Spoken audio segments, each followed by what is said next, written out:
Thank you. We're back and we just need to move that we're going into public session now. So Councillor Wilson's going to move that. Councillor Weir's going to second that. All in favour? Aye.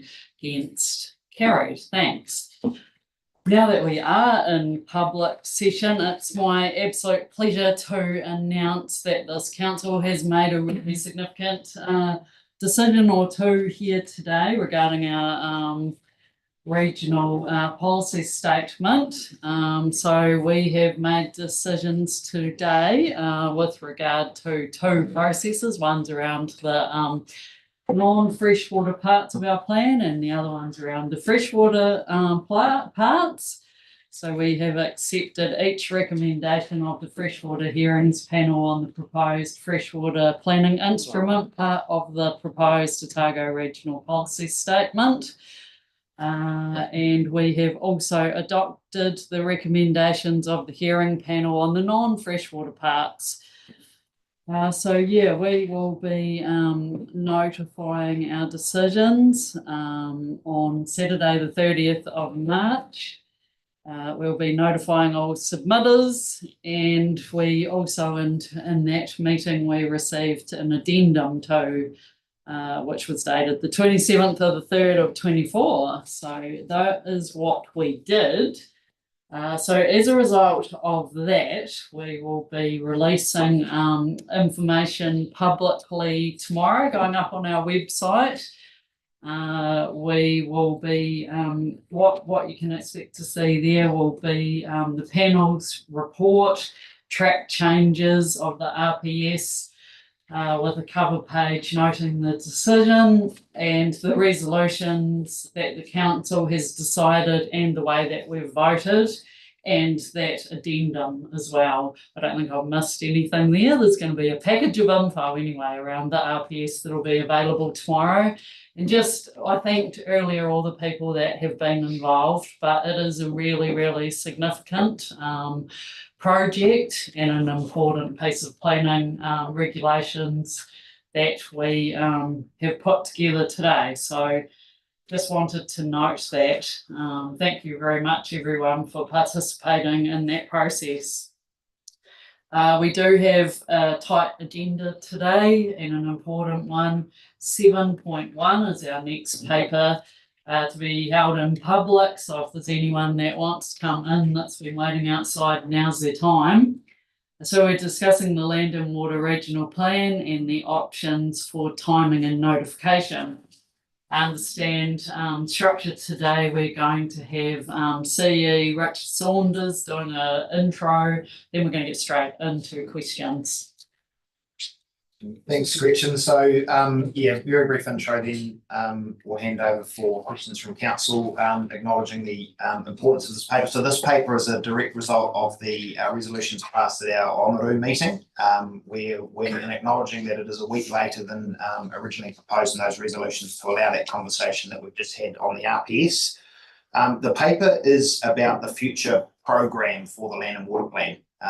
It doesn't dive into, we're aware of differences of opinion around the table in terms of the content of the plan. This is about the program that has previously been set and the request from council to reconsider that in light of the recent recommendations we've had from ministers. So that is the purpose of this report. It is around the program and how this council chooses to direct staff to move this forward. As it stands, the current work program for a 30 June notification date is still the status quo. That is what staff have been continuing to work on, and it's reflected in one of the options within the paper. The staff, within the paper, there is an option that staff have recommended, which weighs up a number of things, including the prior commitment to notify by 30 June. It also considers the need to adequately consider the RPS, the full decision of which we only received last week. And then also considers the recent request for information received from the Minister, should a date earlier than 30 December 2027 be chosen for notification by Council. It's a staff assessment of the greatest level of risk in terms of the decisions and also the operational challenges associated with our current planning framework. So a number of things have been weighed up in terms of informing the staff position within the report. I do want to acknowledge that there is a strong recommendation on the table from ministers. We do refer to that in the report in terms of the pros and cons. However, in our view, that is a political decision that needs to be weighed up around this table. It's not something that staff have given significant consideration to, because it's not a technical matter within the plan, but I do want to acknowledge that. And obviously the report also reflects the recent extension to the deadline that the minister has given us through to 31 December 2027. So a bit of an outline, that's the purpose, and obviously we have Anita, Tom, Phil, myself if required, Fleur, to be able to answer questions before council has a debate. Fantastic, thank you. Are there any questions? Sorry, Richard, could I clarify? So in discussing the options and recommending option 2, staff didn't consider. Thank you. So in recommending option 2, ORC staff didn't consider the ministerial guidance to council as critical to reaching that conclusion. We considered it as part of our overall suite, but in terms of the weight it is given, my view is that there is a political decision that needs to be made, because it is a recommendation and our assessment is more around the technical risk. I'm not criticising you. I'm just saying you put it to one side and said that's for you governors to work it out. This is our technical. Option 2 is based upon our technical assessment. Correct. Recognising that we have got that strong recommendation. Thank you very much.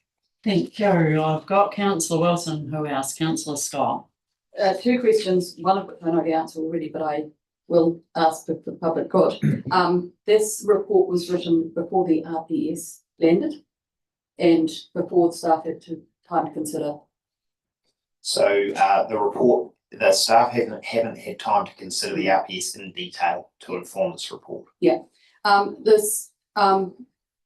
I think I'm going to say that the RPS, in asking this question, I want to say that I'm impressed by the quality of the RPS, but I think it probably does bring up some challenges to staff understanding it in time. When you crafted the option 2 option, it's got in there a 4 to 6 months, and that's almost prejudging stuff. I'm interested in the merit of option 2, but setting the time frame when the staff have had time to consider the RPS.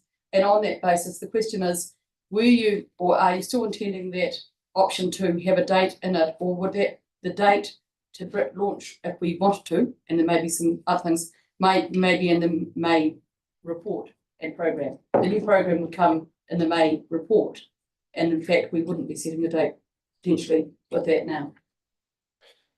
So that's something that the council need to decide. We had left option 2 as a range to enable us, subject to a decision made today, to go away and develop a program of work that reflects what we need to do now we have an RPS decision. Consider what we need to do based on the fact the minister has requested additional information should a decision be made to notify ahead of December 2027. So that is the reason there is a range in our recommendation within the report in terms of that option being 4 to 6 months. And we would envisage that would be confirmed through the program that is brought back in the May meeting, which is recommendation 4. I've got another question now. Sorry, that raises it. Sorry. So the process for me is, in my mind, as we've just done the RPS, it's landed. All those people, Phil's over there, Neil's over there, they all want to get it today, but they're not. It'll be out soon. But in seeing what the ramifications, and they're both bigger brains than mine, and neither of them will be able to read it in one setting and actually know where it lands. That aren't we better to bed down and get a report back from staff in May that then says, if we do this, this is what we are going to need to do. I think trying to do everything in one motion is tortuous given where the RPS has landed. And I'm sorry, It's just that first part that I don't quite understand why we would put a date on when we haven't yet had that feedback. Because if we put a date in there, we invariably have to do a section 32, or it's a report to the minister, which we may not need if the May timeframe comes out differently. Does that make sense? A simple question, how long would it take to do a thorough review of the RPS against the land and water plan? Well, I think the simple question is, why would we try and do everything at once? But either. So I'm not sure if that's, I had the question as if staff, does the staff recommendation or are staff recommending that a date goes in, a firm date goes in now if option 2 is selected? Is that? Well, it's actually, what is I'm the just a point? little bit lost Yeah, as to what I'm not the quite. question is. If we went with option 2, sorry, it's because it's in two different parts, it's rather hard.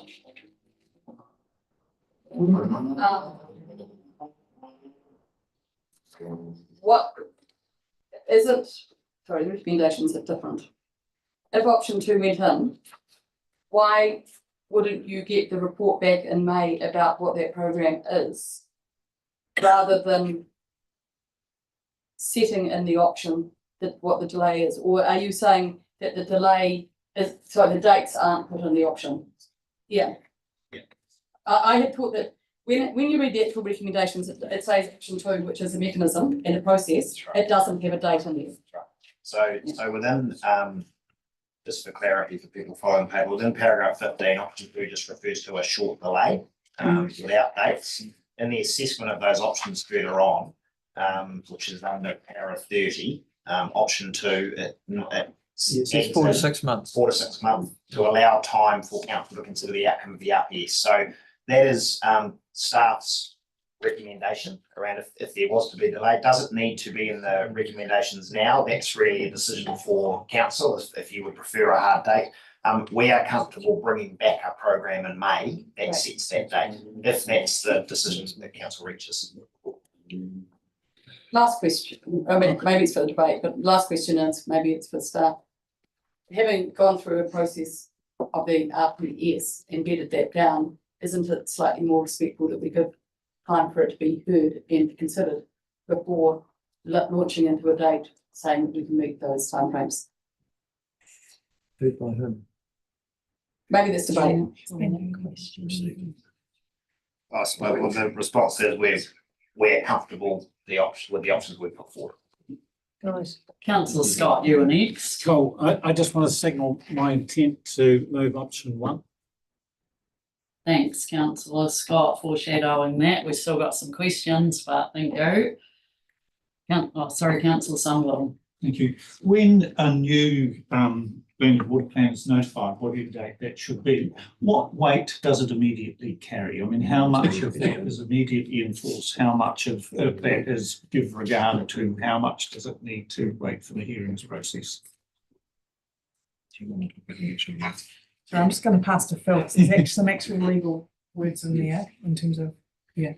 So the plan, if and when it is notified, its rules will have immediate legal effect. So people will need to comply with the rules in the document.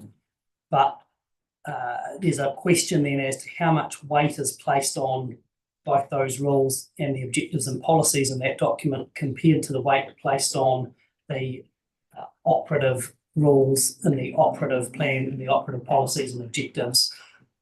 As a good rule of thumb, the further through a process you get, the greater the weight that should be placed on provisions.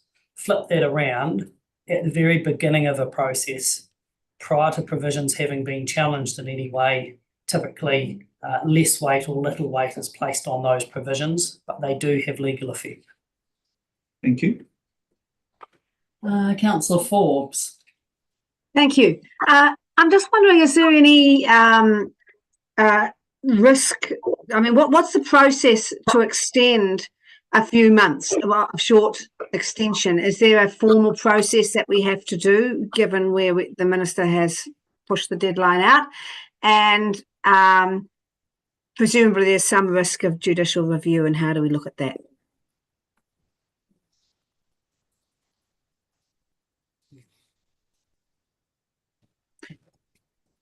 No, nothing formal that you'd need to do. You can supersede your previous resolution to notify by 30th June with a new one.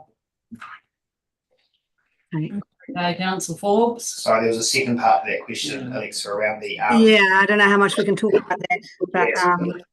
We have provided some indication in the report as to which options we feel raise the risk of that action. And that's probably the best guidance we can give you. okay, so we just sit with that one. Thank you.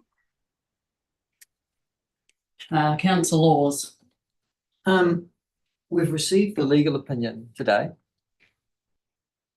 from Wynne Williams. Are we allowed to ask questions around that? Well- No, so this that's been provided in confidence, legal provision. There was a session this morning for councillors to seek clarity on any points within that, but not as part of this public meeting. Okay, okay, all right, then let's just work on the theory that we're going to work with the information that's being provided to us publicly. Option 2 also says reduces the risk of legal challenge due to ORC not implementing the existing MPS as required. Post legal advice, does that still hold true? We can probably ask you to comment on that. Would that be all right? Yes, put your question again, just so I'm really clear about Sure. precisely what you're asking. Yes, here you are. You're going to be Solomon with the baby. Option 2, as stated by the staff advice publicly available to us here, one of its pros is listed as reduces the risk of legal challenge due to the ORC not implementing the existing MPS as required. Reduces the risk of legal challenge. Given that our legal opinion has been received by the ORC governance team today, does that still hold true, that staff advice as provided in this paper? Can you give me the paragraph reference from the staff paper, please? Sure, it's my page 11. And is there Bullet point 1, 2, 3, 4, 5, 6, 7, 8. And can I just for a point of clarity, because this did come up this morning, I won't be sharing anything that was provided in the advice, and there was a the timing between the legal advice being sought from Wynne Williams post the ORC meeting and then the preparation of this report. We received the RPS decision that has just been considered. This report in option 2 refers to the need to consider the decision of the RPS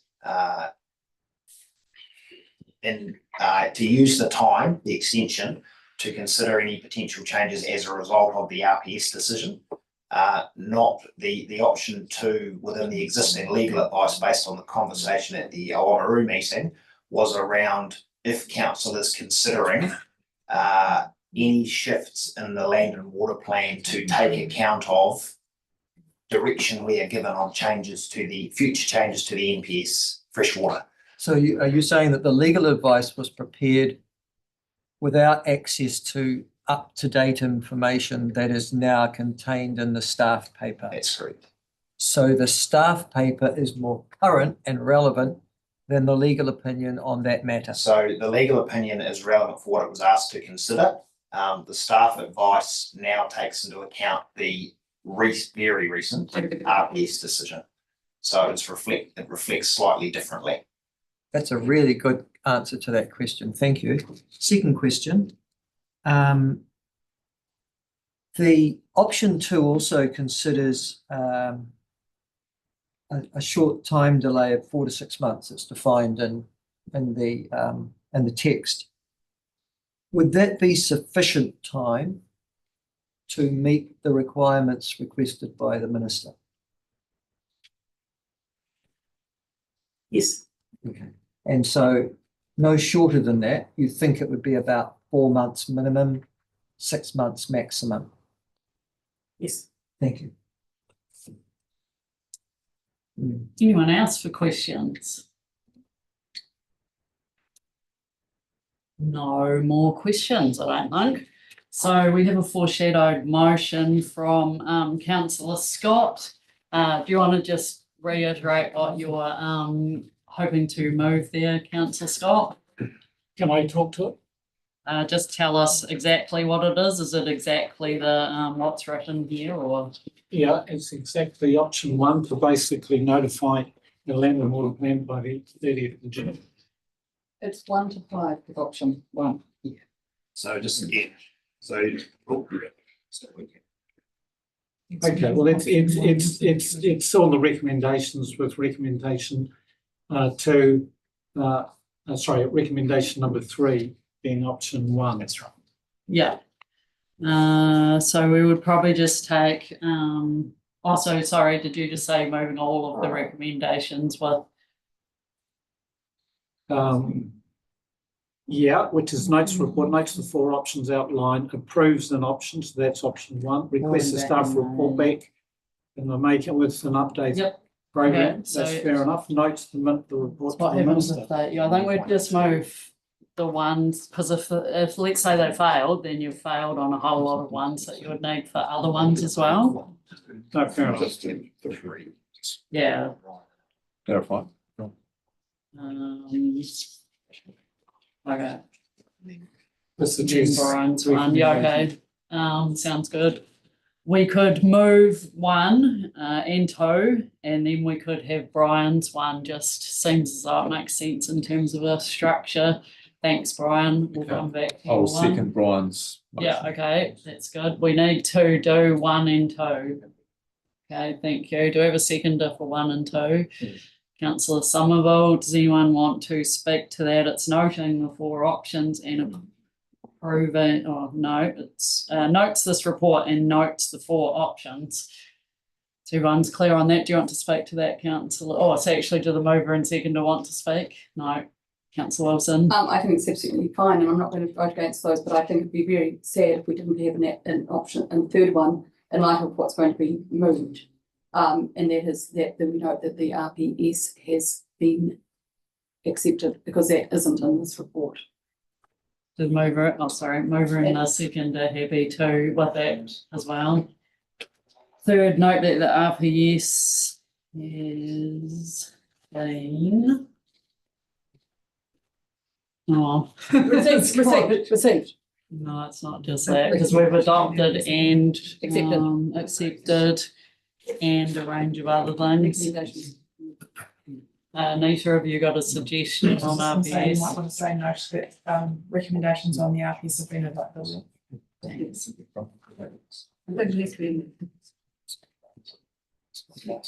Okay then, we're just capturing that accurately.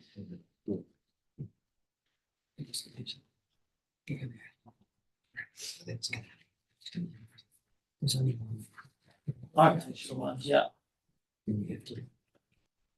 We're right, Trudy, and we're not sharing that at the moment, but we probably should, I think, as we progress here. Can I just ask a point of clarification? So when we discuss the issue, Brian's got a motion seconded by Tim. That will be the motion that we're discussing, yeah? When we get to what will be new 4, but at the moment we're talking about a 1, 2 and 3, which aren't that one. So just for clarity, so what's being moved at the moment is we note the report, we note the 4 options outlined by staff, and a new 3, which is that we note that the what did I say, Trudy? Recommendations from the panel. Recommendations from the panel on the RPS have been approved. So adopted. Yeah. So those 3 are being put first, and then we will go into what will then become 4, and Brian's Brian's motion, indicators, yeah, and is then the there'll be motion debate on on that. Yeah. But it's just those 3 and stuff. And should that motion of Brian's be lost, Madam Chair, will you then entertain other motions? Yeah, that's right. We're just trying not to get stuck by Yep, that's cool. potentially them all failing, but we don't know what's going to happen with Brian's one. Yep. Okay. So we got all that, and we're still not quite sharing that yet, Trudy. Sorry. Thanks. Do apologise. No, that's fine. Lots to do. Thank you, that's great. So that should be really clear what we're doing at the moment. I will move it. All in favour? Aye. Against? Carried. Perfect. Right, Brian. Tell us exactly what you're moving and we will capture that. So, the ORC staff and the ORC CE confirmed last week that we're on track to notify. Is this moving the motion, sorry, Brian, or speaking to it? I'm speaking to. Yeah, so we need to capture what it is first so that someone can second it. We've already had a second. Proceed, sorry, so you've got that exactly as you want. Option one, proceed as planned in current. No, okay, so that's good, and you, that's cool, okay, good. Thanks, Brian. Cool, Tim's seconding it. Can I? You can, you certainly can. Cool. Basically, we've had feedback from staff that we're on track in terms of our land and water plan to notify. And it's my view that basically we continue the progress and we proceed as planned to notify the land and water plan by the 30th of June. That's option one. I suggest that the legal risk of option one, excuse me, guys. My apologies, Brian. Thanks, Brian, keep going, yeah. I suggest that the legal risk of option one is the lowest. It gives effect to the full NPS FM 2020. It gives regard to the proposed PS. The other identified options are barely credible in my view. They either create significant legal, operational and environmental risk because of their reliance on a not fit for purpose existing water plan, or they simply delay and avoid making an important decision that the council needs to make today. Council has a legal requirement to implement the current NPS FM and notify the land and water plan by June 24. This will bring in rules to the IRC that other regional councils have been operating under for some time. Yes, the NPS FM may be changed in the future by the government of the day. However, the intent of the ORC's new freshwater framework going forward is that it will be constantly reviewed and updated as legislation changes and as new information becomes available. Notification will pass this draft plan to an expert panel to finalise and to consider all relevant matters. The Otago community has invested significant money already in this process today. It's prioritised its vision of healthy rivers, both water quality and quantity. Many catchments in Otago have a medium to high ecological risk as a result of river water quantity abstraction. These catchments require high minimum flows and a lower allocation to decrease their risk. While some areas may have improving river water quality over the most recent 10-year period, others are degrading and there's potential for further degradation to occur. That is, these measures which stop further degradation are required now. To those that oppose the land and water notification by the end of June, I say be careful what you wish for. The proposed land and water regional plan is in fact already a compromise. While many in the community are impatient to achieve healthier rivers now, many of the land and water environmental vision statements are in fact not required to be achieved until approximately 20 to 25 years' time. That is a further 20 to 25 years over and above the previous 20 years agreed to transition away from the unrestricted water use of mining privileges. The GMP, good management practices proposed, are only expected to move water quality and quantity in the right direction and will not achieve the desired targets in just themselves. If notification is delayed, there is a risk of further environmental degradation, which may then potentially require additional, more stringent interventions above what is currently anticipated. So to conclude, I support option one. I believe, I suggest that it's the lowest legal risk. It's the lowest environmental risk in terms of getting on with it. And I believe it's also the lowest process risk. Thank you, Madam Chair. Thank you, Councillor Scott.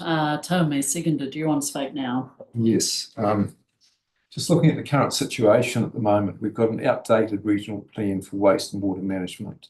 We have challenges meeting freshwater quality and quantity under the existing framework. The new plan was to be notified December 2023. It's already been delayed and to the notification date of June this year. The new land and water management plan has taken 5 years. It has cost over $17 million to get to this point. There have been at least 3 stages of community engagement. The plan, it's an extensive document covering all kinds of areas: wetland, environmental flows, dams and divisions, primary production, wastewater, stormwater, earthworks, other discharges. It is ready to be notified, as advised by staff. We've had that information come through to us in other meetings. Once it's notified, it remains a proposed document. The government has suggested deferring the notification pending a new MPS freshwater and an RMA, which could be 18 months to 2 years away.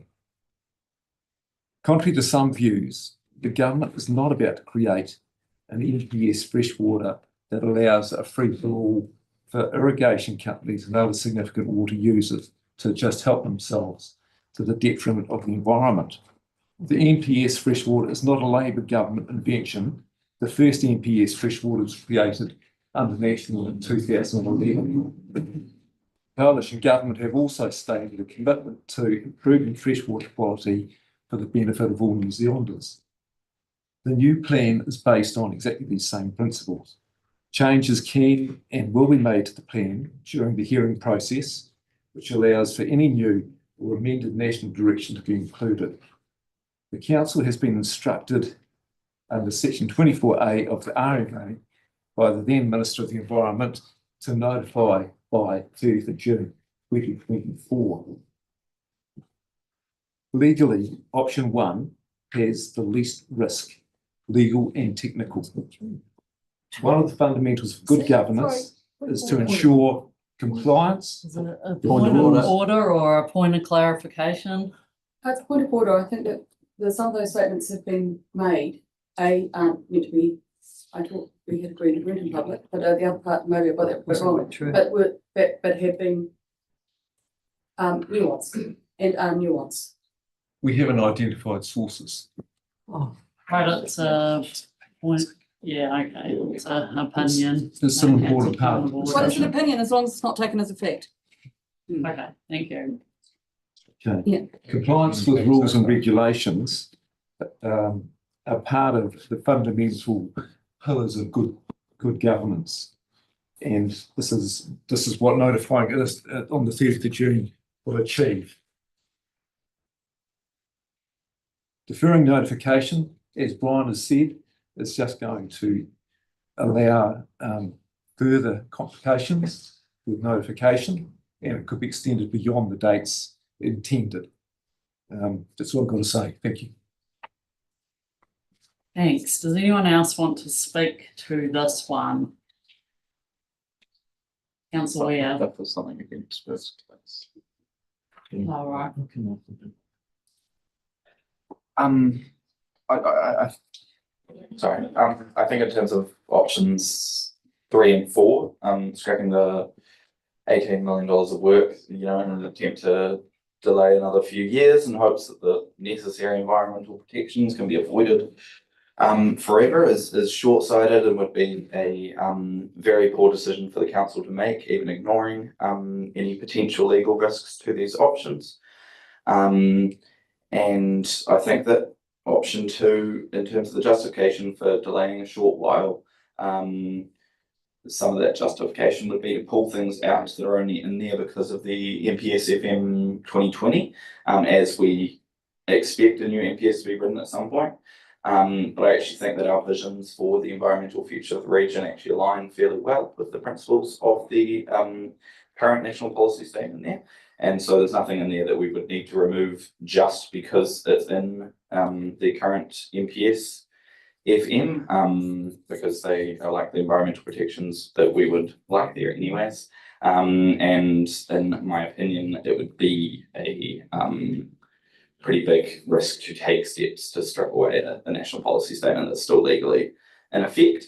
And so I don't see a good reason to delay in terms of waiting in anticipation of a new national policy statement for freshwater.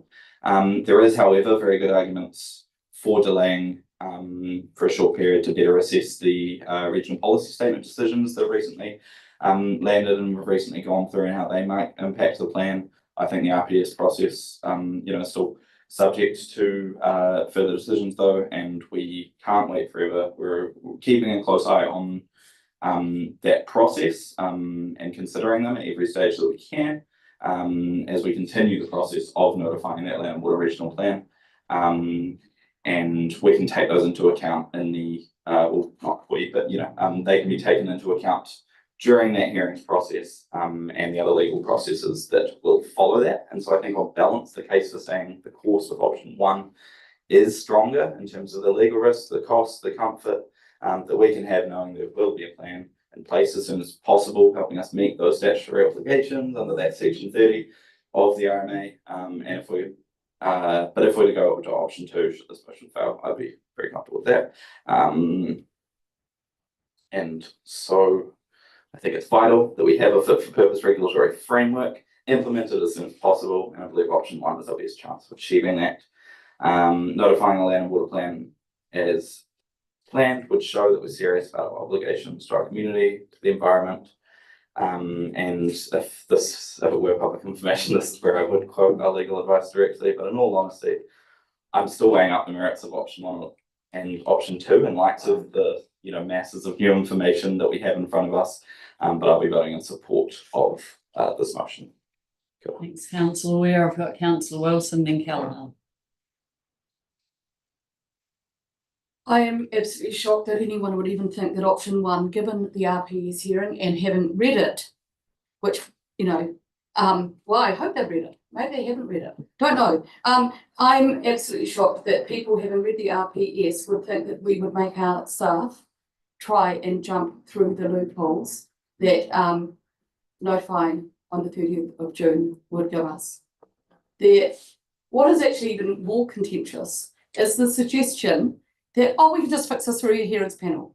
This may have cost the ORC and our ratepayers $18 million almost. It has cost them substantially more because, thank God, they submitted on the RPS and got a improved RPS.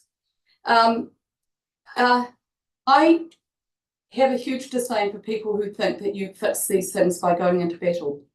The much better place to do it is get people in the room round a table and getting them on side.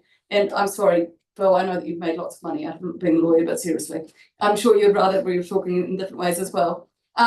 We make better, and I'm reflecting on Dougal McTavish and on Professor Mark, who came to our table a long time ago and said there are better ways of doing this. And that way is getting people in the room and getting them on the table before they get into their corners and choose which side they're going to be on. The environment deserves better than us wasting $18 million. Imagine that in an eco fund. Imagine the cost of Plan Change 7 going into environmental good in Otago. Seriously, we can do better. The freshwater panel done an amazing job, but at a huge cost because we didn't get some of that stuff right first in the right process. Let's not do it again. I will be supporting a version of option 2, but let's not be stupid enough until staff have had a chance to consider it, to be putting a date in and trying to have something that our staff have to meet. Let the staff have time to consider it and actually respect the panel and respect the effort that our constituents and those who have submitted put into that process. And don't be so disdainful as to suggest that it was just something we can fix again in another process. I will not be voting for this, and I seriously am disappointed with anyone who would vote for option 1. It's fine to grandstand and move it, but actually think point of order, disrespect. I don't think there was any, on rolling on that there actually was any disrespect there. She stated how she felt. With disrespect, Thank you. Sorry, councillor Wilson, would you like to finish off? Yeah. Look, I'm sorry, I do think that the process does deserve respect. And that is what I'm talking about, being respected. Or disrespected, the process. And the process is one that we have been blessed with commissioners who have done a really hard job. And in the process of moving one, that process is being disrespected. Thanks, councillor Kelleher. Thanks. It's quite interesting that the call of disrespect is called when it's just been suggested that water users help themselves and have done for such a long time to whatever they like by both the mover and the seconder. So, you know, there's a community out there who have been disrespected by certainly councillors and these processes for a very long time. And then here we have a changing playing field, and yet we're wanting to race ahead with a plan that the goalposts have changed on already. We have a very clear directive from the Minister that the new government are sick of hearing from community that these processes let them down. The regional policy statement that we've just seen in places is quite scathing of how little has been regarded for what happens across the region. And for us to then consider embedding a plan that isn't actually factored upon those changes that are going to be in place, and then have our community have to enter the process of formal notification and consulting with that process is just appalling that we would consider that. So I certainly won't be supporting this. I think it is the worst option. I don't believe the legal challenge situation that's been proposed here and emphasised right through this paper is really an issue at all. If there is a legal challenge, bring it on by any group, because we have a very clear message to us from a new government that they want these processes to be right, and they want it to reflect all of what our region can provide for. And they don't want to put our ratepayers and our stakeholders to unnecessary cost. So this is the worst option. I certainly will not be supporting it. Thanks, councillor Kelleher. Councillor Noon, then Somerville. Thank you, Madam Chair. In my view, this is a Clayton's decision, and I don't support the option moved by Councillor Scott, seconded by Councillor Mifflin. It reconfirms our position for our position that we decided in February in Oamaru. It also reconfirms our position back in December 2023. So it's the third one-fingered salute that we have, what's bordering on one-fingered salute, that we've given the government after, as Councillor Kelleher has just alluded to, very clear and very direct signals or instructions about what their view is in terms of a way forward for ourselves. I think also at this point in time, we should be trying to build a relationship with central government. They've actually offered us with an olive branch of sorts, encouraging us to be part of the solution going forward with their objective to review and rebalance the freshwater national direction. A comment on the period of time that this has taken. Earlier in the day, I referred to that information on the website about the length of time that it takes to develop regional policy statements, land and water plans, and the average is 8.5 years. So I don't think we should be surprised about the length of time. It does concern me that the cost, obviously, going forward. We've already invested a lot of money and we're going to invest more, but I think that we've probably just got to suck that up. But knowing what we know about the RPS and understanding the fundamental concept that it was written up, and I'll have to confess, I was one of this council, not this council, previous council, that approved it for notification, but knowing what we know about the fundamental concept of that plan when it was notified, and now what it looks like after being through a hearing process, it is quite different. And on that basis, if you look at our land and water plan in its current draft form, I would suggest that same fundamental concept that our original RPS was built on as our land and water plan was built on. So I would assume a significant amount of amendment and rewriting of our land and water plan will be required. And I think the idea of being prepared by 30 June to have a fit for purpose, defendable land and water plan is, you know, you're living on another planet. Thank you, councillor Noon. Councillor Somerville. Thank you. Look, I believe it's important that we do move on the land and water plan quickly, and it's certainly not helpful to frame that in terms of opposition to the government, because that is certainly not the intention. We heard during the public forum a public health perspective urging us to notify the plan this year. And I guess I've considered the legal advice around legal risk, and that would suggest this is a good idea. We should be moving on this quickly as well. We spent a lot of time this afternoon discussing the report of the around the regional policy statement and the hearings panel. And I was very impressed with that very thorough process. And I guess I would look to a similarly thorough process for considering the land and water plan when that comes up. And it's good that, as section 17 of the paper before us notes, that during that hearing process that can take account of changes to national policy statements, for example. So for those reasons, yes, I believe we should be moving quickly on the notification. Thank you. Thanks. Councillor Malcolm. Stop the degradation was a word that I said, and not doing the plan now will ensure that degradation continues. Well, if we happen to read our papers that we are given, and I tend to go to the science paper, because at the end of the day, we want to get away from the feelings and go to facts. Well, the facts tell me recent studies in areas where mitigation have already been applied indicate rivers are now showing improving trends. Ozane, 2023, McDowell, 2023. So this is in the shadow of people saying, because we have protection and enhancement of freshwater is unlikely to be achieved without a fit for purpose planning framework in place.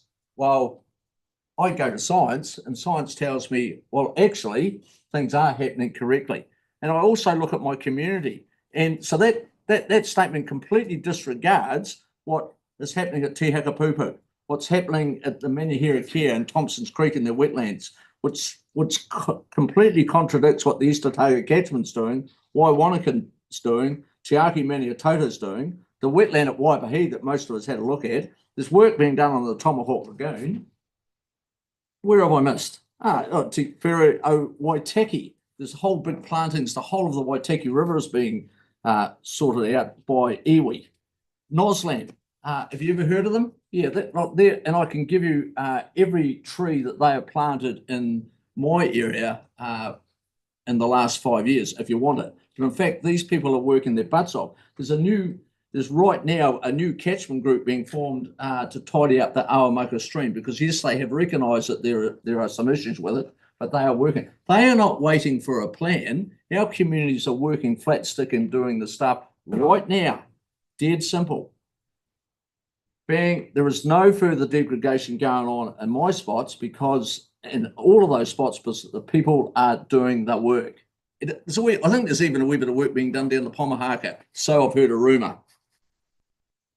What also number one doesn't allow for is a consideration to the ORC staff. Right, it does, and it says in there that it doesn't allow them time to analyse the RPS. It doesn't, and when we look at the feedback that we've had under Clause 3 consultation, no matter what side of the environmental lens you're on, there is a hell of a lot of stuff to be done to make sure that that's incorporated within our plan. So you knock it on now, it's impossible for our staff to give due consideration to that. And they've said that as a also, they had to do a wee bit of work for the minister. Because we're going now immediately, they've got to do some work for the minister. So we've got to do justice to a plan, bang, bang. There certainly isn't the time. Again, not only are we putting pressure on the staff, we're also, as someone said, giving the finger to the minister who has asked us and directed us to hold to 2027. Pretty simple. Why would we go with the first one when there is no, when my science report tells me where mitigation have already been applied, rivers are now showing improving trends. Simple. Rest my case. I will not be voting in favour of this motion. Thanks. Is there anyone who hasn't spoken that would like to? Councillor McCall? Thank you, Chair. I'd just like to foreshadow a motion, if this motion is to fail. Okay, do you want to speak as well? Yep. Thank you for that. Just briefly, for this motion, I think we've got to respect that the plan is where the plan is at. The plan is not as it is now. It's not ready. It needs to go back to be revisited. And I think we can end up we're going to get a better result by actually going back to the plan and actually taking some time to take a breath. Everything's been under such immense time pressure all the way through. We actually need to have time to actually sit and look at where we're at, look at the information that we've received in recent times and start to work out, incorporate it in so that we have a plan that is fit the ages. I'll pick up on what Kevin's saying. It's really awesome that we've got lots of communities that are engaged in the environment and they're doing a lot of good work. So there's a lot of people contributing that way. But having said that, those people also need supported by backup, by a plan that puts the foundations down for everybody within the community and the whole of Otago. So I won't be supporting this motion just because I don't think we're quite ready there. We just need to take some more time. Thank you.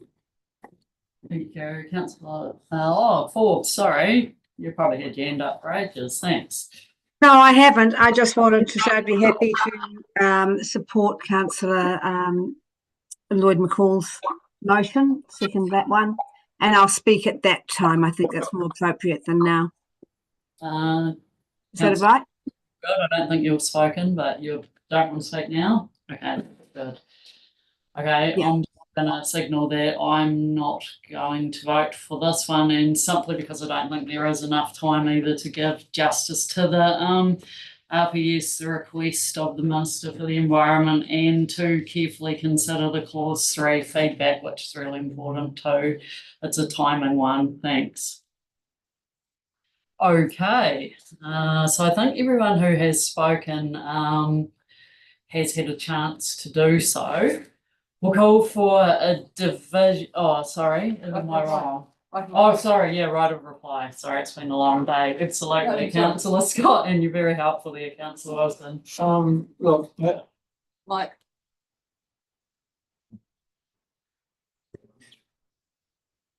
of course, there's been some really good work in the catchment community. And I congratulate anybody that's involved in that. But the reality is, it's only part of the jigsaw. It needs a foundation of a good regulatory framework. And together, complementary, maybe we can actually claw back some of the issues we've got. Councillor Kevin refers to half of the science report. I actually pulled out, quotation marks. Just doesn't matter how loud you speak. It doesn't necessarily mean it's right.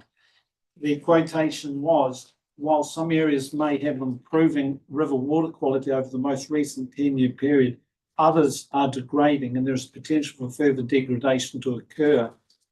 Point of order, that is not the quote that I'm referring to. That is not the sentence I'm referring to. If you read page 43, recent studies in areas where mitigations have already been applied indicate rivers are now showing improving trends.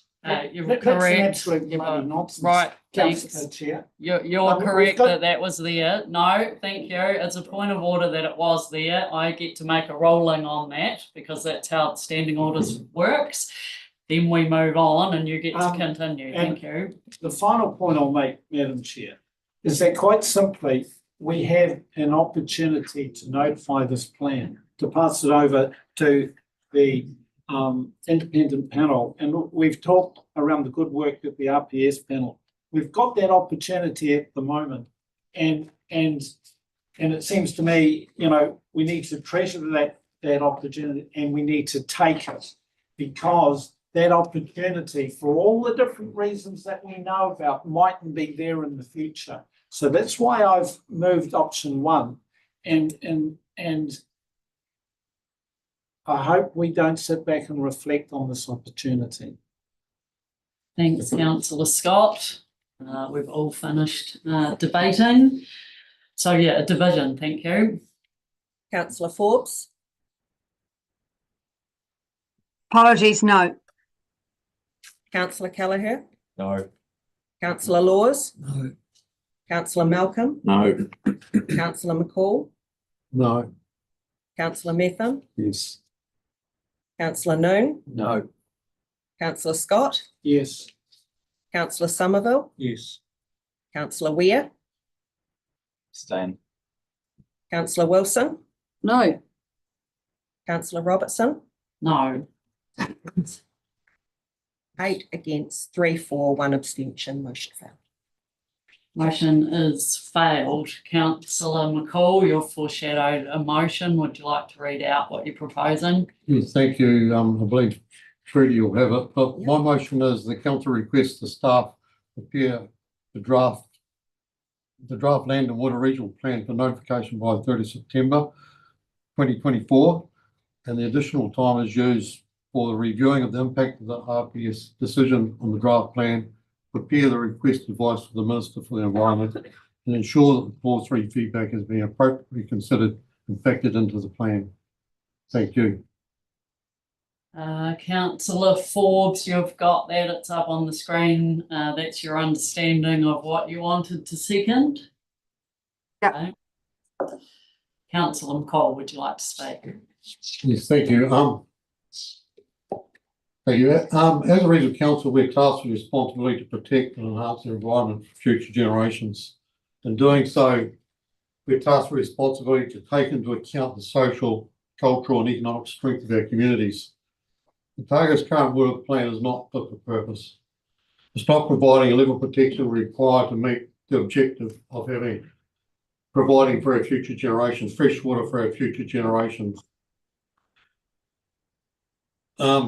Kia kina te Māori o te wai, look after the life force of the water. Healthy water is a prerequisite for healthy people, connected communities, and stable economic stability. The development of our land and water plan has been informed with over 20 years of experience and intensive development phase over the past 5 years. We invested heavily in science, we invested heavily in communicating with our communities and stakeholders, and importantly, the plan has been developed in conjunction with our iwi partners. Our plan as it stands has been well informed. It is not perfect, it will not satisfy everybody. It will however help shift the dial towards better water quality. However, we need to slow down and ensure the value of our plan going forward. The plan has had some headwinds that basically precludes our ability to stay on track with 30 June 2024 notification. We need time. We need time to process the findings of the regional policy statement panel. We need time to fully analyse and incorporate clause 3 feedback. We need time to respond to the Minister's request for further information on the costs, benefits and implications of notifying the plan before the NES is reviewed. To show that we're listening to the changing circumstances and willing to make changes. We cannot continue to defer. We, however, cannot continue to defer the completion of the plan. The Minister for the Environment and Leader says that they're committed to improving freshwater quality for the benefit of all New Zealanders using a sustainable and balanced approach. I share that common goal. I believe we can notify a land and water plan that provides bottom lines to protect the environment while empowering the engaged to continue to innovate.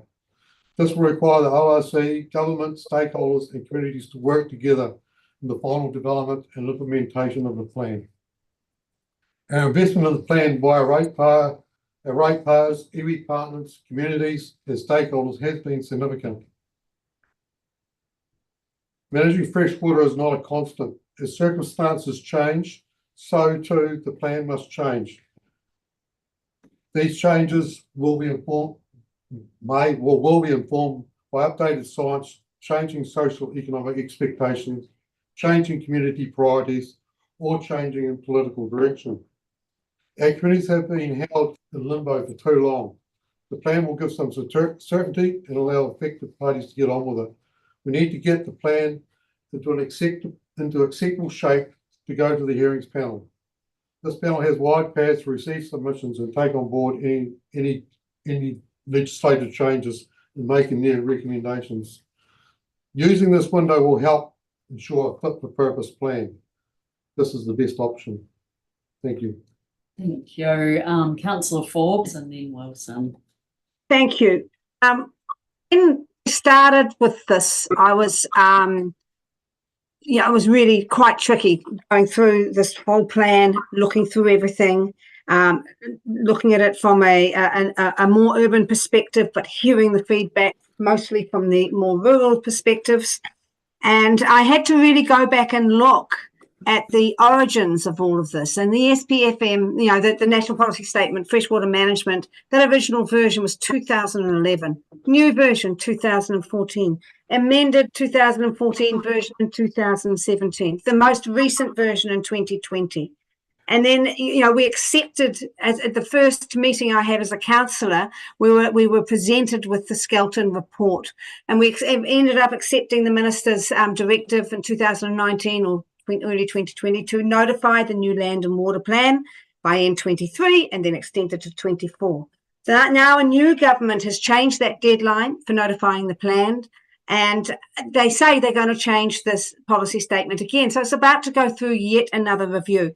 Now, hooray, say all those who've been finding the building of this current plan restrictive, expensive and difficult, and we hear you. No way, say those concerned about degrading waterways, and we hear you too. So here we are, nearly $18 million and many, many hours, countless hours of people's time and energy later.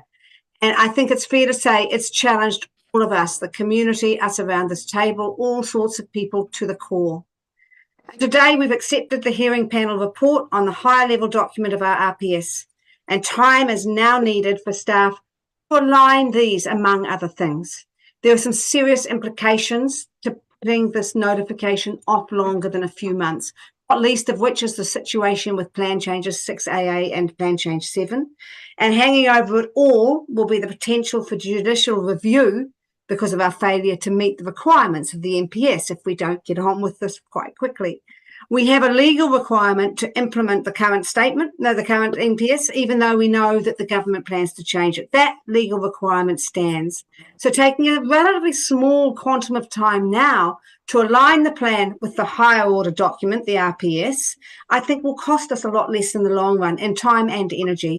It would have been helpful to be able to discuss how this might change or even be more resilient to government pendulums, but that's not been possible with the timing of the RPS landing. But I also expect that the resulting plan, if we had give it a few months, will be more resilient to a changed NPS, which will save us later. We know where the government's headed, and a short extension will allow us to consider not only that, but also the changes to the RPS informed by our communities, and also the direct feedback to this plan. So given all that, this option, with a date on it, offers us the best opportunity to notify a plan that can be robust and will prove to be the most efficient way forward. So I really do ask everyone to consider that and consider voting for this option. Thank you. Thanks, Councillor Forbes. Councillor Wilson.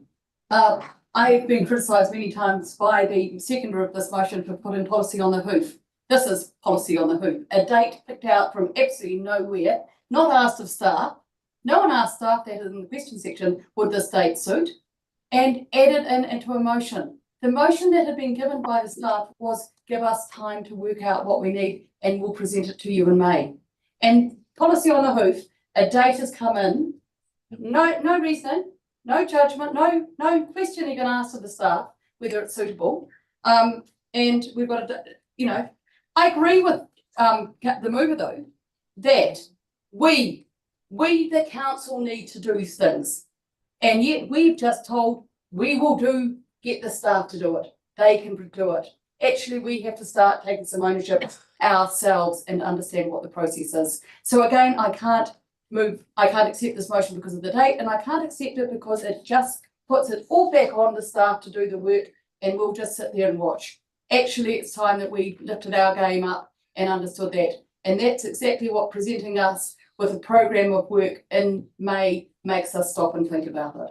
So I can support parts of option 2. I think we definitely need to reflect that we need to give time for the RPS. We need to look at what the ministers, and I hope would be engaging with the minister. Wouldn't it be a good time to be doing some of that? That's us doing it, not staff.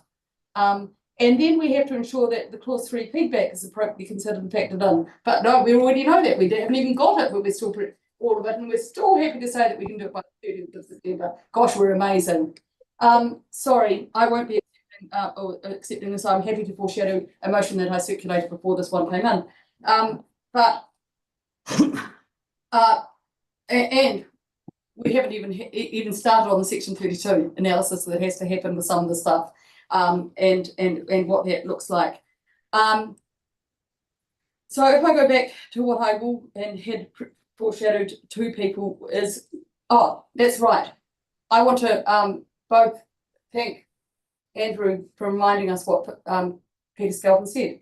Peter Skelton quite clearly, and we sat through a lot of time with Peter Skelton. He was frustrated with the process that came out of with the freshwater farm plans. He foreshadowed the High Court case. He said that may be a possibility. We were told it wouldn't happen, and it did, and all of those other hassles that happened along the way.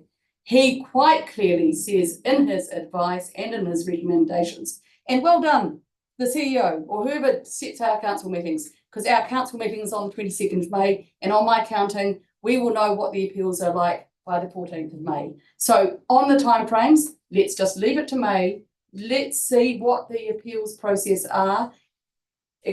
Actually accept the advice of Peter Skelton, which we did every other time, so why wouldn't we now? And listen to what that looks like before we commit staff to a mountain of work. Let them help us come to that time frame and that date. Let's respect a process that is a process without coming up with a date, which we don't know anything about really. And don't say, but we can move the date. That's not good enough either. Anyway, that's I will happily, as I have shared, and I will happily say that if I get a chance to say it, but I think we go for a much better process, and we let the staff report in May as they have suggested before we come to any dates. Thank you.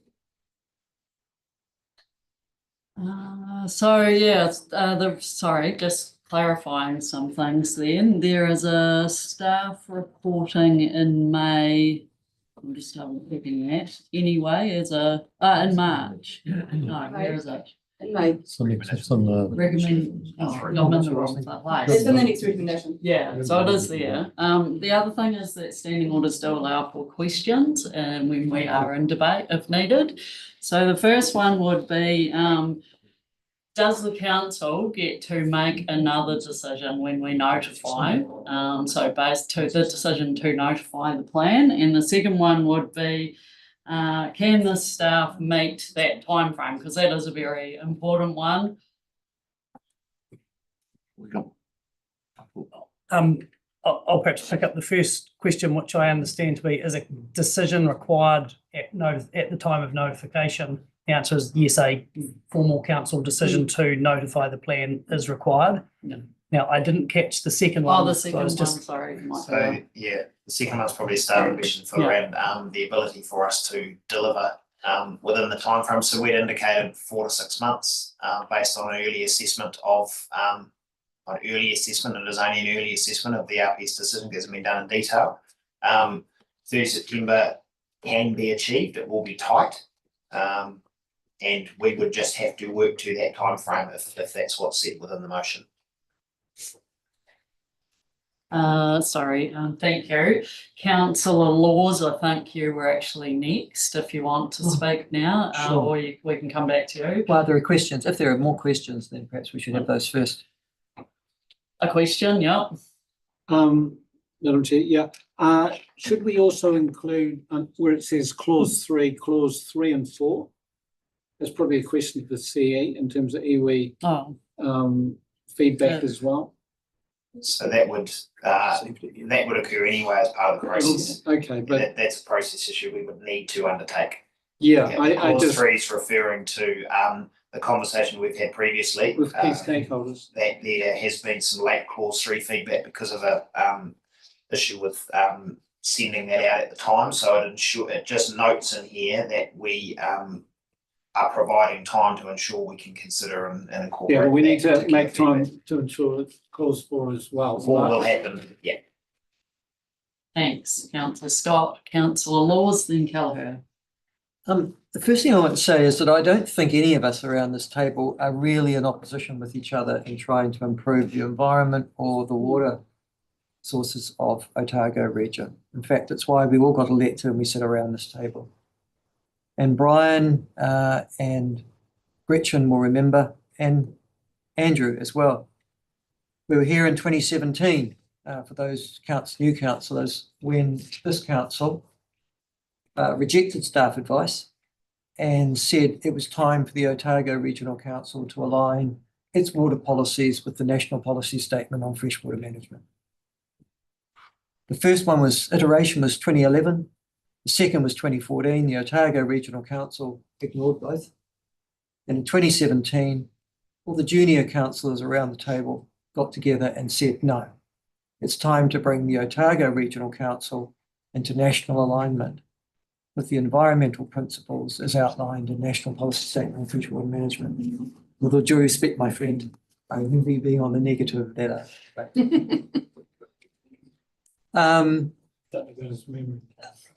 It's good. But we've moved on since there, all of us. And so we all want the same thing.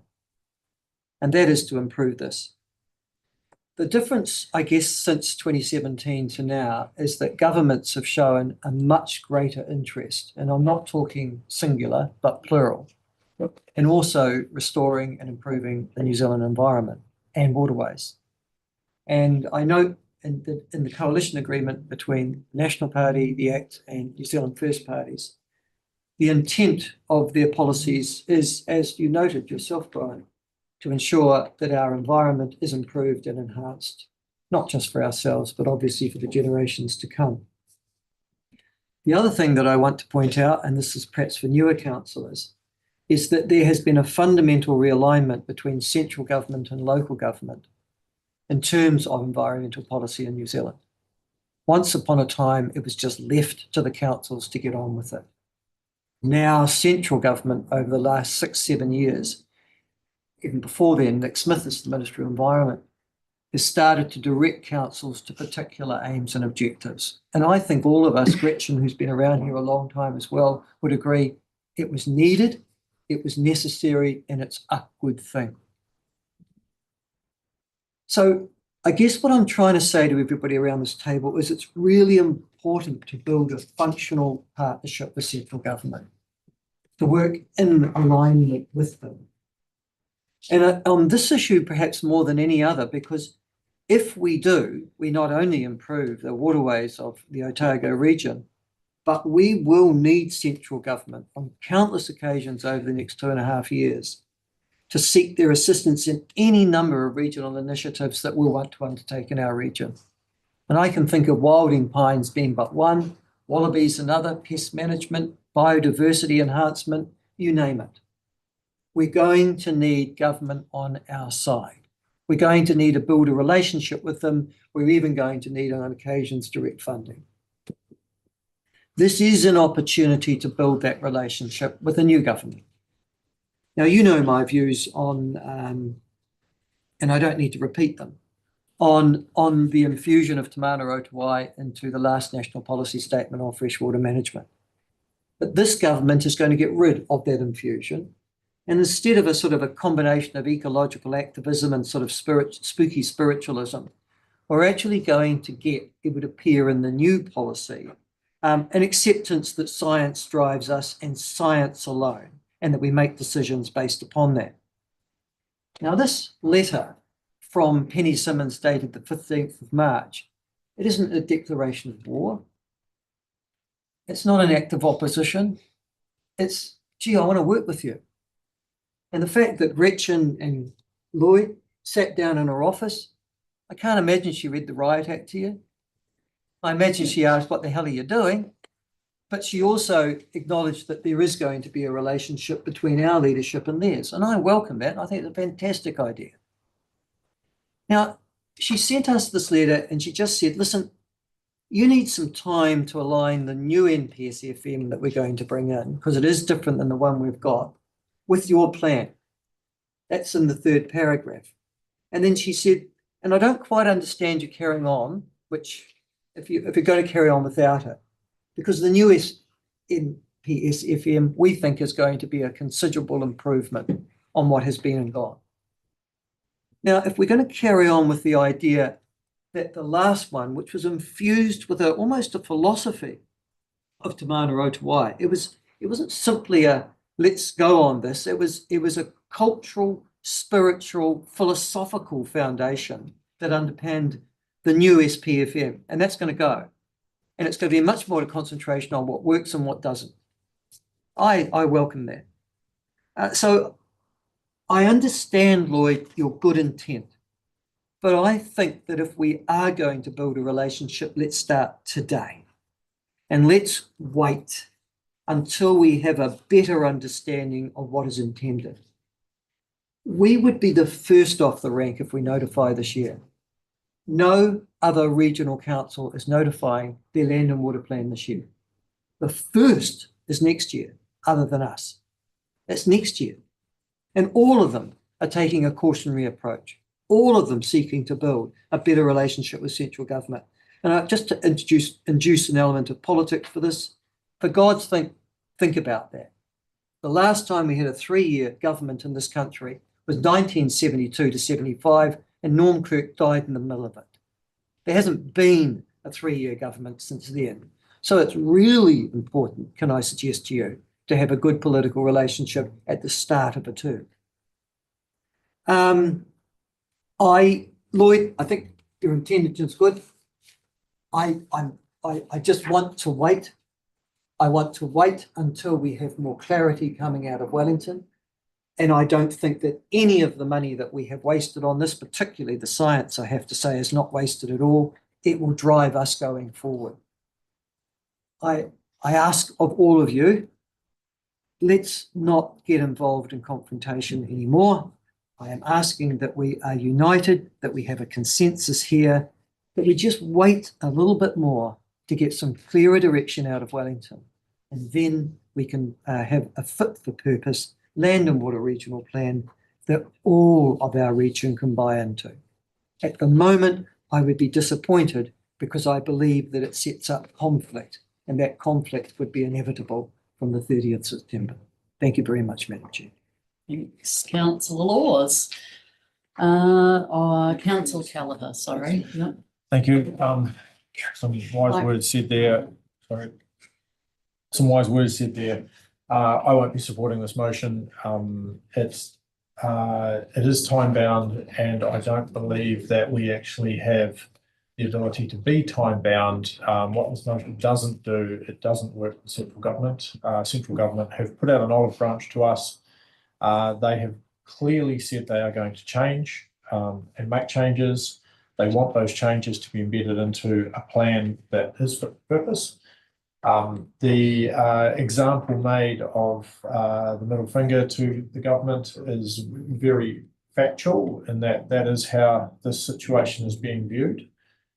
So we do that at our peril. I'm not prepared to support that. I think the opportunity is there now to work with central government and get a plan that will work. And that's what I will be supporting. So I won't be supporting this motion. Thanks.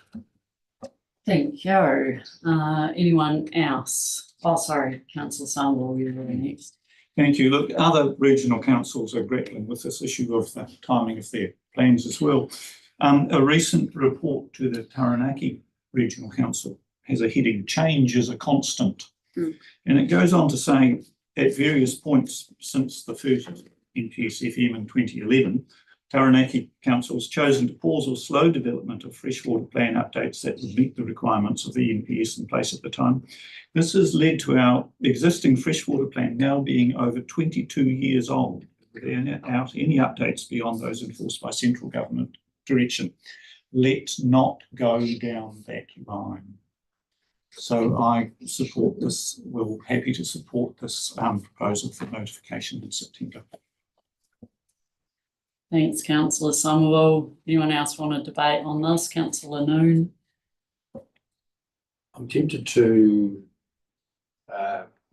move an amendment, and I'll see whether I get a seconder or not, but I'd like to move that the date is removed from the first motion. So the motion would read, council requests that staff continue to prepare the draft land and water plan, full stop. I'll move that way. It's an amendment. So does it remove the date, Andrew? Correct. It's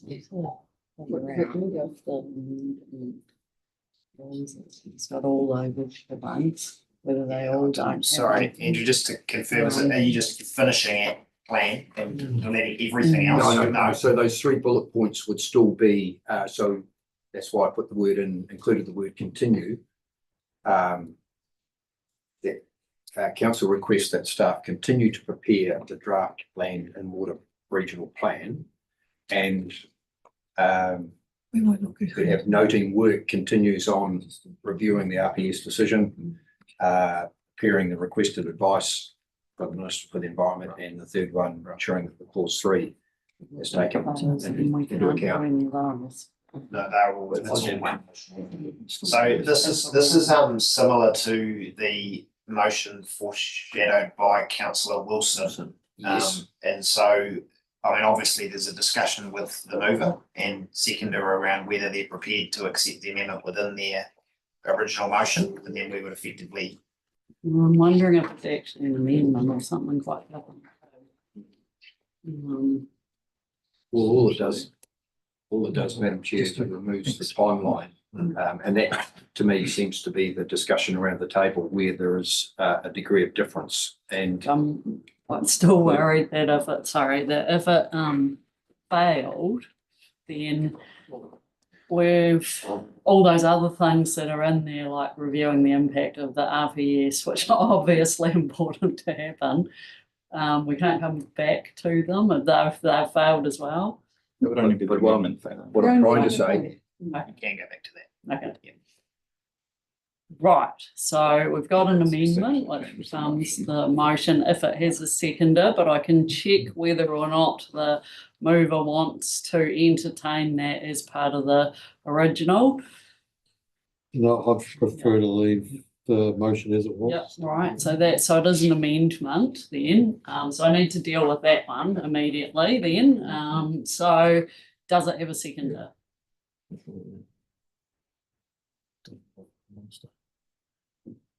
Doesn't seem to at this point. No, so it's failed, sorry, at this point, which comes back to the original. Councillor McCall, where was I up to in the debate? I think we're just coming back to debate now. You haven't spoken yet, Councillor Noon, so you're welcome to. Thank you, sorry, just really quickly, Andrew. Can people that aren't speaking just split microphones off? Thanks. Sorry. I think historically, timelines have been our Achilles heel, and if you go back to the intervention by the former Minister for the Environment, Minister Parker, and once we got onto that treadmill of having a timeline, it seemed to create, I suppose, a greater challenge for us. For sure, understand you've got to have a date. However, I'm not sure whether you get the best outcome when dates put staff under pressure, consultants under pressure. And I think having been involved in the land water Regional Plan Governance Group, the project manager clearly showed an indication that there was no wriggle room in terms of the time frame, and that probably was only more prevalent in recent times. But I think it's something we can do without at this point in time, because our focus should be on getting the best outcome for the Otago region, and we've got that opportunity. And if we're able to have a focus on an outcome rather than a timeline, I think it will be better for all concerned. Madam Chair, might I crave your indulgence? What for? It's just, sorry, it's just a question, Brian. Oh, not speaking. okay. Yeah. You said it might be very hard. I'm just thinking if there might be a compromise possible. You said it might be very hard to reach that timeline, but if we're going to go to, you'll do your best. Is there a time that you could give us that would be easier for you? Yeah, it's just the reason I'm asking that question is because I don't want to put it's just, it will inform the debate, that's all. Not a bad It will inform the question. debate. Yep. December 2020. I would prefer to take an adjournment if you want to answer that question now. I'm happy to take an adjournment on that one. Yep, that seems reasonable. Yep, a good way of progressing. Yep, so I'll move that we adjourn for 5 minutes. Yep. Seconded. Somebody's second.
Oh, thank you, Richard.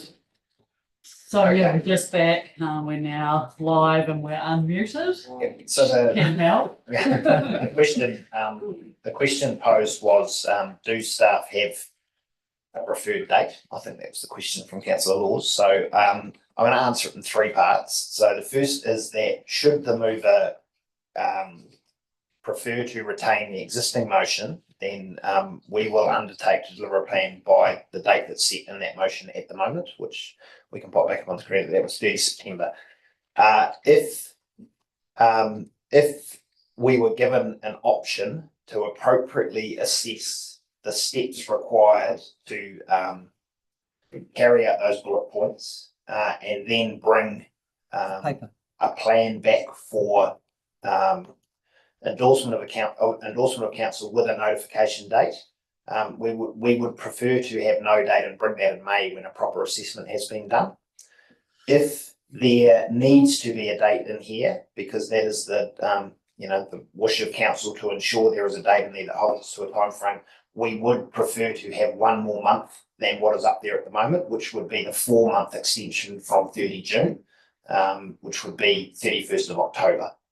So there's three parts to that, and sorry, but I think it's important that we do put those out there so that the mover can properly consider it. And to confirm. Sorry, sorry, Kevin, what are you doing at this point? Just a question on the statement made. So if we went to that or any date, we would need to seek permission from the minister to do that. So no, the request is not seeking permission. The request is to provide information to the minister that was requested By the date. by May, if we choose to notify early. Thank you. Yeah. Thank you. So it would be right for the mover to have a think about that one. Well, I'm always thinking about that, Madam Chair. And I'm listening in the hope of consensus. Oh, microphone, yeah, thank you. In the hope of consensus around the table, it'd be nice to think we're all going in the same direction. Would it be possible to put this motion on the table until May? It doesn't, and then we'll get the council paper from staff. Now, it doesn't contravene, it's not a contravention of that, because it still could end up on the 30th September. That's a question, yeah. So just in response to that, our current program, which we need to continue based on the direction we've had from council, means there is a whole lot of work we would be doing to meet a 30 June notification date unless we got a specific direction today. So I appreciate what you're thinking, Councillor Laws, but if there wasn't specific direction today, there is a whole lot of work we need to carry on with, because the date we have set in our land water plan program at the moment is 30 June. Right, so the answer to the question is, that's why you've recommended option 2, don't put a date in there and we'll come back to you in May. I haven't recommended that. I've said if we were given a choice, that's what we would say. However, That seems like a respecting the recommendation. position of the mover, we can deliver those under those other two options. So we've got a number of questions now, and sorry about this, is a little bit unusual, but it is important. Have you a question, Councillor Well, I Wilson? was going to make sure that people understood what the foreshadowed at this loss, what that motion was, and it doesn't delay anything. It just gives, and I'm not quite sure that people, I've got a reiteration which has had some messaging for the council from the CEO. Don't have to share. I don't know if everyone's now got it. Okay. We do need to deal with Lloyd's motion. Councillor Mepham, are you happy with that, or you definitely need a I'm question? just suggesting we do carry on debate around Lloyd's motion and then take these other ones as they come. Can I still speak to Lloyd's motion? Look, I just want to clarify the statement that we're giving the middle finger to the government. That is not what the intention is. The intention is that we are exercising the independence of local government within the existing laws to meet our responsibilities around environmental management. We're not giving the middle finger to the government. In terms of the target date, I support the September target date. You need to have a date for your projects. This is a project that we're working on, and we need to have a date to complete the project. Staff are not volunteers, they are paid professionals, and they can do this. Thank you. Councillor Scott, have you spoken? Yes. you May I ask a have. question? Oh, sorry, I heard you, yeah, your name's down, was it a question? Okay, thanks. I'll support Lloyd's motion as long as that date of September, possibly October, I'd almost live with it, but certainly a date. That's a question. No, that's not a question. Yeah, no, I had that's a question before. statement, thank you, we don't need interjections, we're in debate, yep. Rightio. I was just having you on, bro. Yeah, councillor McCall is sticking with his original motion at this point, I think. Well, I'm not sure, madam. I'm down. It's very silent on that one. Councillor Malcolm. In light of what I've heard from the head of my staff, I consider appropriate that we wait for a report to come back in May, so I won't be supporting the motion.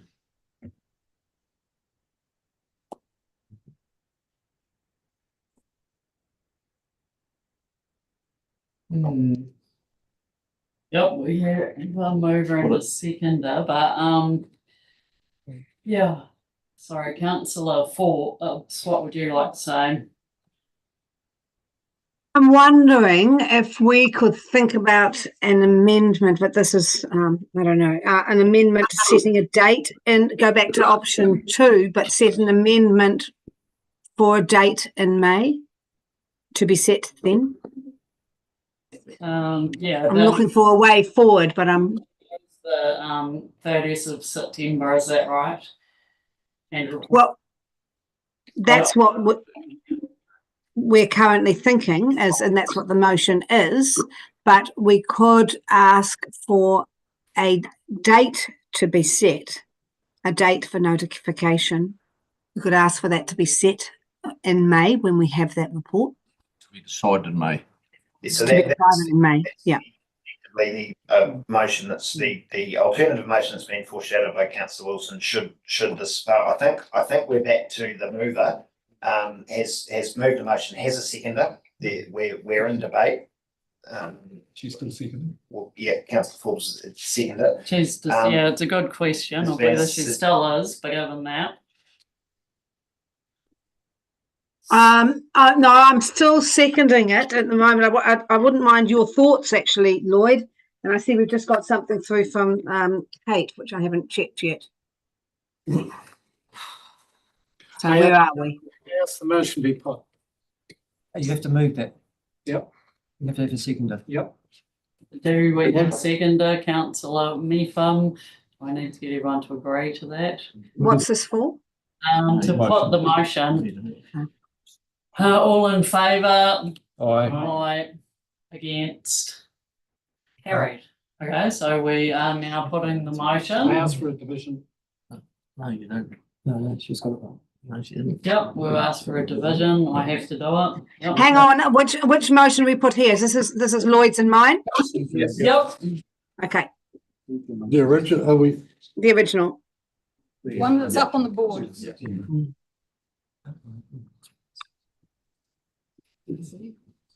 Order, Madam Chair. Well, sure. I just Point of want order. to clarify something. That's a procedural motion moved by somebody who'd already spoken. Yeah. To the motion and seconded by somebody who already spoken by the motion. Oh, fair enough. Yeah. Yes, you're right. They haven't got that I wrong. didn't speak, I That's right. just moved. No, you Procedural spoke. motion. You had a question too, didn't you? No, I didn't. You're really testing my knowledge of That's standing good. orders on That's, that one. that's correct. Can we relieve some staff who desperately have to get their sons in sport? There are a number of staff who are going to be off soon and Yeah, on staff. yeah, the staff, I don't think it's an unreasonable thing I've asked. No, but it is, we've got a note on procedural motions here, haven't we, Yeah, Richard? So, the only member who has not spoken, so Councillor Noon is correct, can move a procedural motion. okay. Somebody else. That we're back to, we have debated Councillor McCall's motion Thank you. at length. I don't think there's been a right of reply from Councillor McCall for that debate. Following that debate, that would be my recommendation, Chair. Thank you for your advice on that matter. It's pretty clear in standing orders. Sorry about that. I got that incorrect. Yep. Yeah, it is clear. Okay, so we're back to the McCall motion, seconded by Forbes. And yeah, I haven't spoken to it, neither's Councillor Weir. Do you want to speak to it, Councillor Weir? Okay. Right, so, yeah, back to the bigger issue, which is, for me, two things. One, that you can only do what is lawful right now, and the other is that this is about Otago, which is a really diverse region, absolutely. Yeah, very different to a lot of other regions in its resilience. It's very, very diverse. A quarter of our GDP is tourism, the highest percentage in New Zealand. So, yeah, we also are a strong primary producer, and our resilience relies on that as well. We're part of the country others refer to as the regions, and this means that we haven't got cities everywhere, but we do have cities, and we actually have some of the fastest growing areas as well in the country. The Land and Water Plan is about creating certainty for both rural and the urban environment. Pendulum swings are not good for anyone, and we need to be mindful of that. It's a legal requirement to produce a plan under the NPSFM as soon as practicable. We need to be leaders for our communities all of Otago, and the RPS provides very strong guidance on that. And some of my comments earlier about what type of region we are really reflected in that, and that's really important for us. The council has not been rebellious. We have followed the law. What more can we do? Only very recently did our timeframe to deliver a notifiable plan get extended. It's actually quite helpful, I'd have to say, and that's been a lot of the discussion today as well. We have just received an RPS, and that's really important guiding document. We and all other regional councils have not been directed to stop. Councils across New Zealand are progressing based on our legal requirements. Our council worked hard and has a plan almost ready to go, and this is recorded publicly. We have law that says we must create a freshwater plan as soon as practical under the NPSFM at the moment, and that does put us in a pretty difficult position, to be honest, and that's been played out through the media, and we don't need to talk about that particularly, but we are between the law and a future direction of government yet to be formed. We're actually an apolitical, as a council body on its whole, we are apolitical, and we work with whichever government we have at the time, and it's important to do that, and we absolutely respect that relationship. Others have spoken about that today too. We need to work with what we've got. We've got legal requirements. We need certainty in this region. Pendulum swings are not good. We need to be a stabilising factor, and that's actually our job as well. We need to consider natural justice by going into robust processes as well, and not do everything that a panel needs to do as well.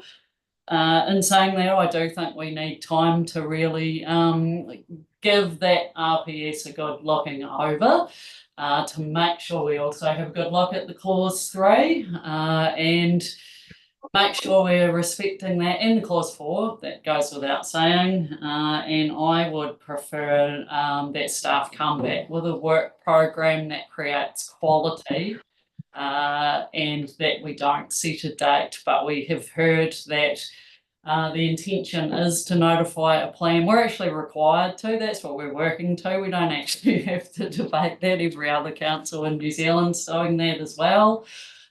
So, yep, that's where I'm at the moment. Thanks. Councillor Weir. moving us in the hopes of speeding things up rather than slowing things down.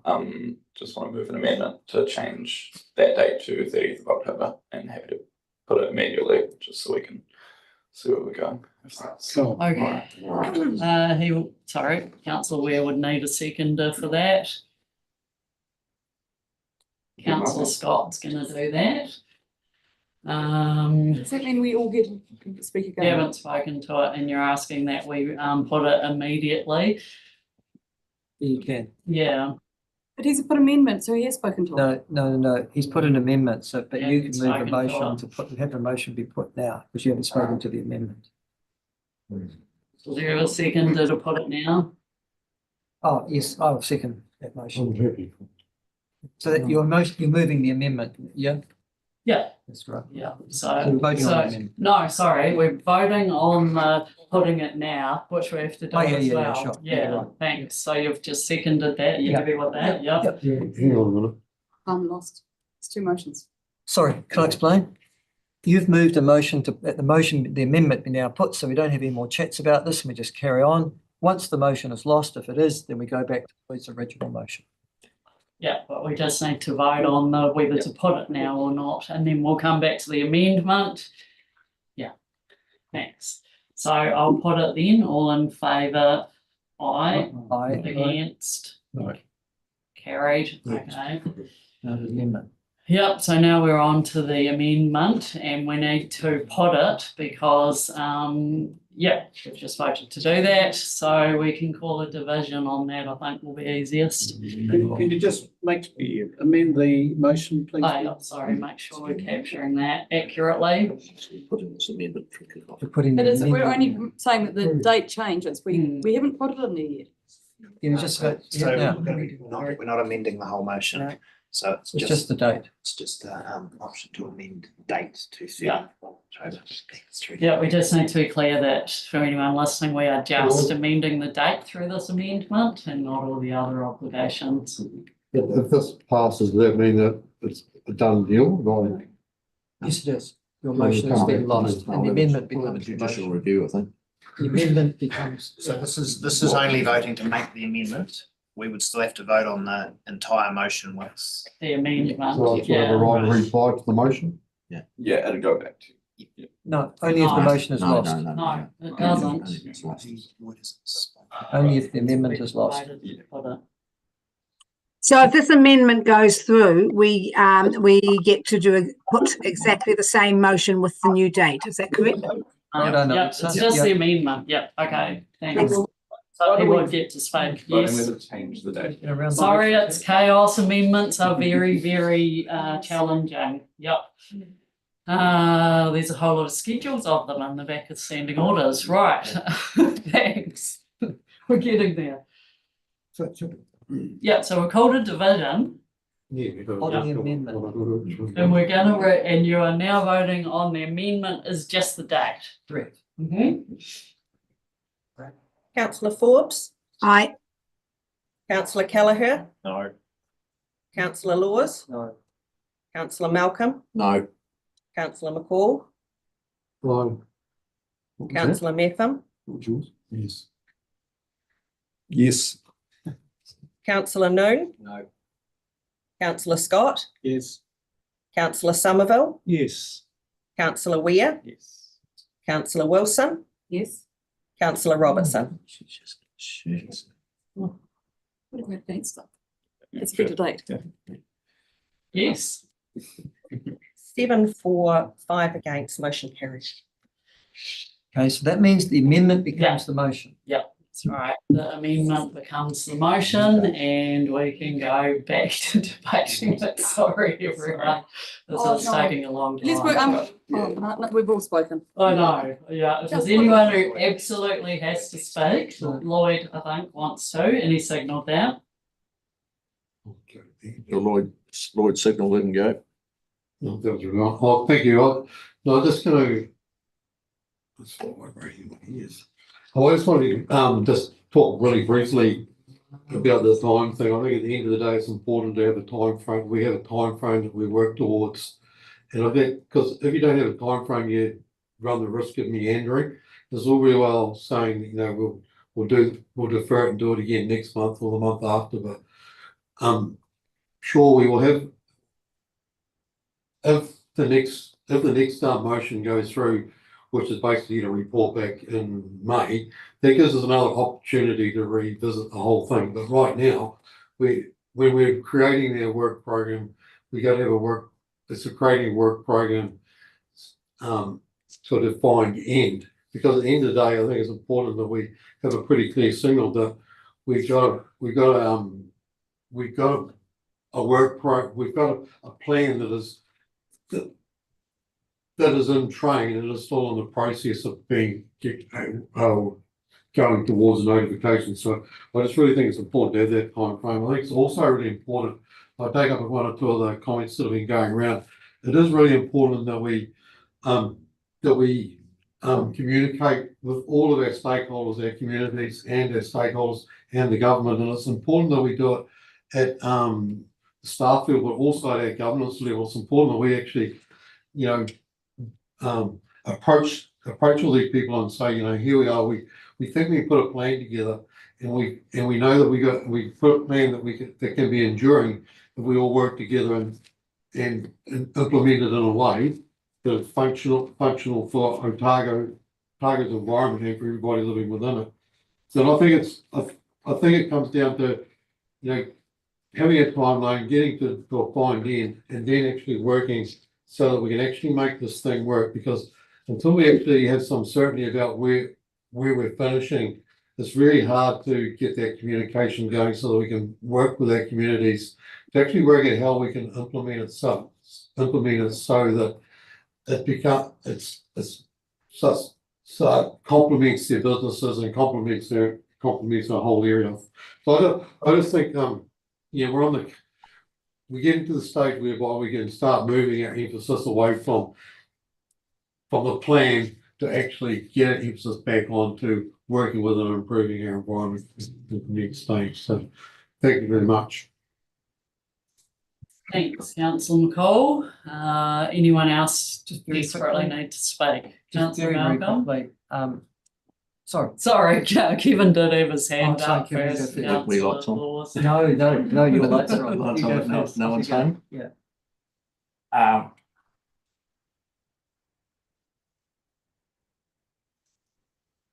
It is often said by Councillor Forbes that motions on the fly are disastrous. What would be more disastrous would be to put a date in here that staff really have not had the time to consider. We have had a complete change of focus within the RPS, which now needs to be factored into our existing land and water plan.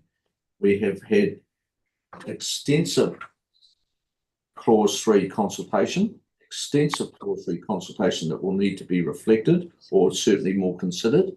And what I just simply, the comments made by our CE that a report back in May, that won't stop anything. They will then be able to give us a date where that they can afford, that they can then give us that they can be confident that they can notify by.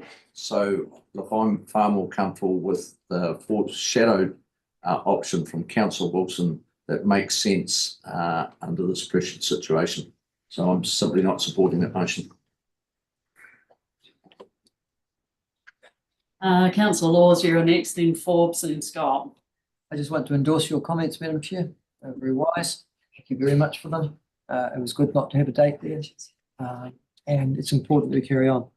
I'm also cognizant of the fact that the clock's ticking anyhow. By the 1st of May, we've got to provide legally an outline to the Minister of the costs, the benefits, and the implications of notifying plan before the new replacement National Policy Statement of Freshwater Management.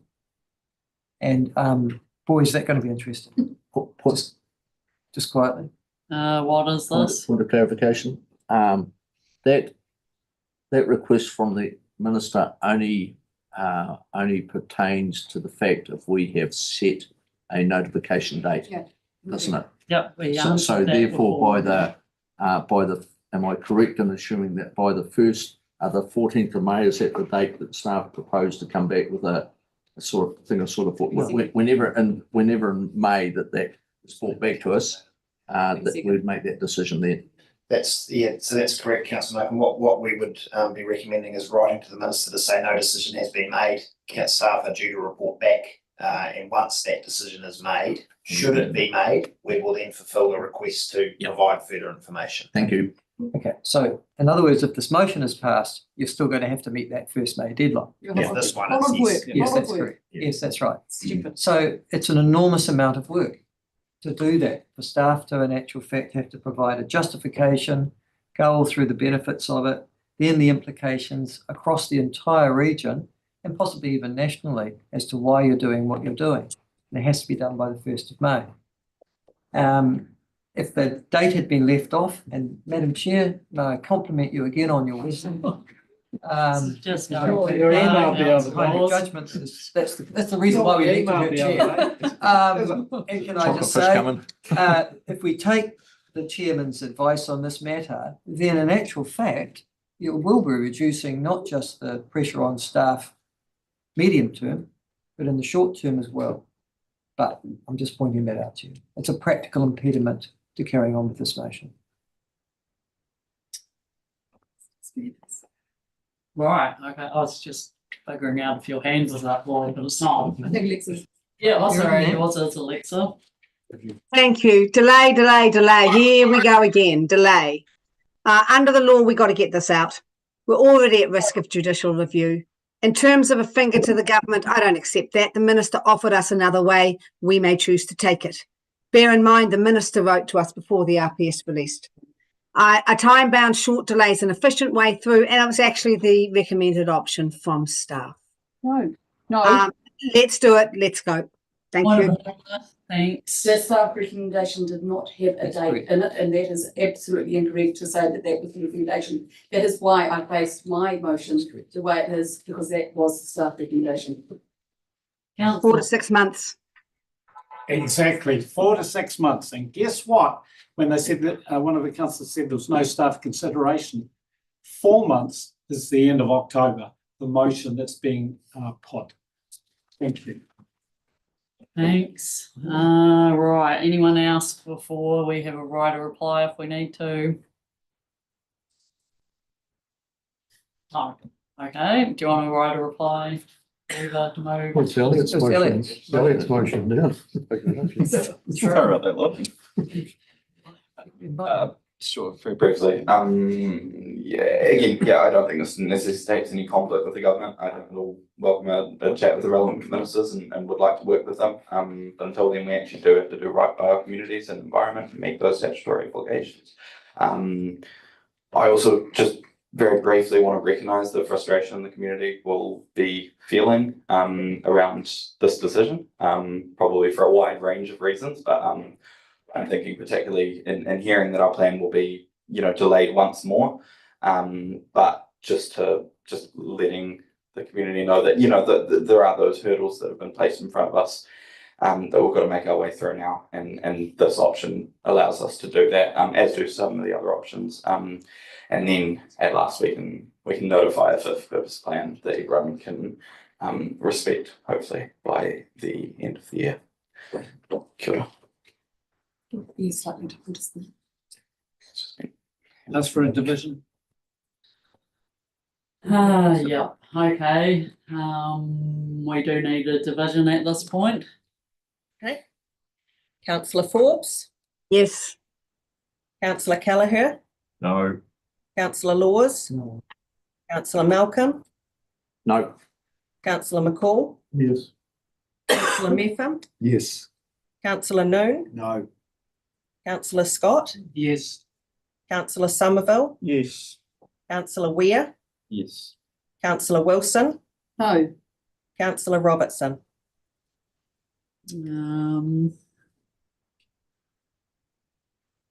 Yes. So that is 7 for, 5 against, motion carried. I'll move the fourth and fifth motion. Okay. That's it. I don't pick now, but I think fifth and sixth. Stuff the minister, stuff the community. Well done. No. All right, so we have the decision there, and we still have a paper as well.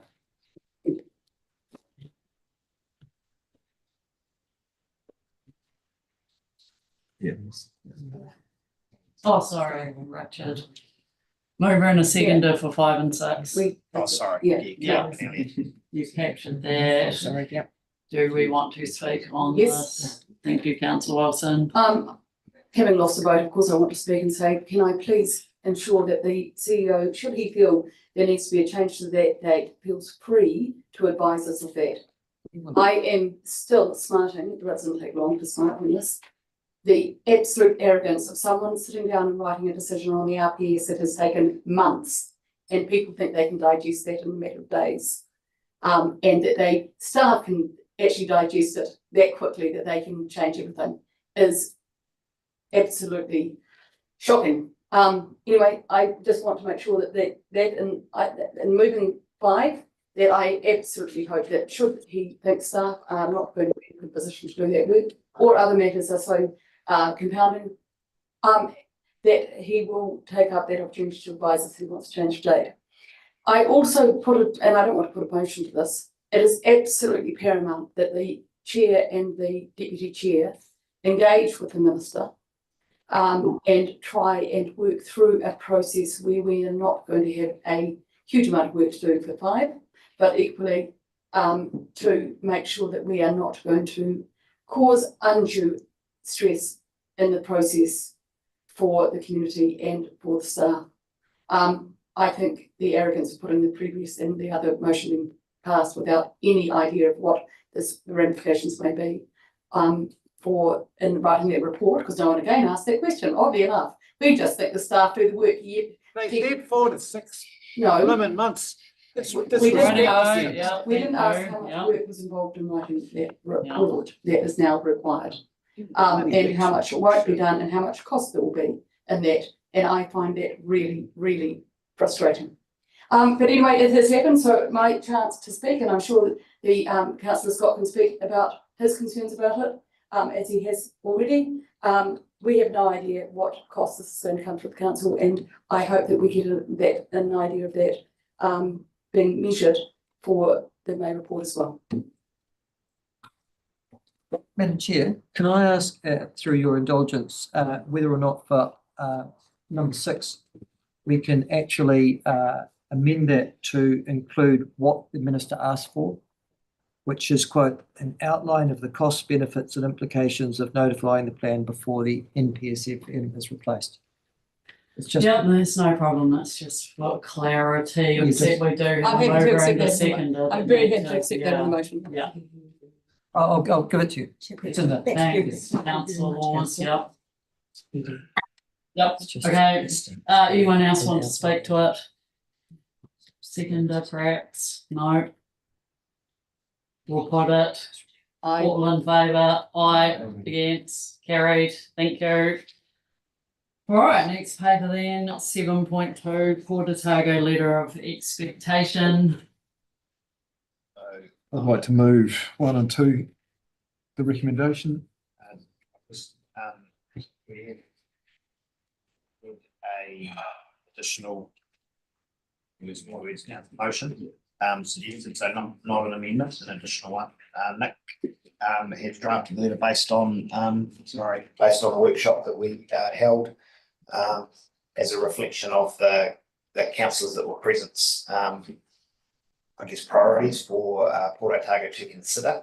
Just noting it's not the last time we will get to consider the CI draft. Will come back before the end of or before the well ahead of the time it came last year, to give this council time to provide a formal response to the port. So I know there was, and I've shared that with governance, but in terms of the substantive report, if there's any questions for Nick, otherwise the motions are fairly straightforward for this one.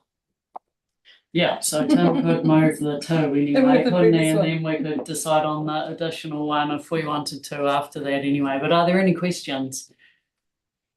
Yep, councillor Malcolm. It's probably a formatting change that I was looking at to the letter rather than any, well, I'm very happy with the wording of the letter.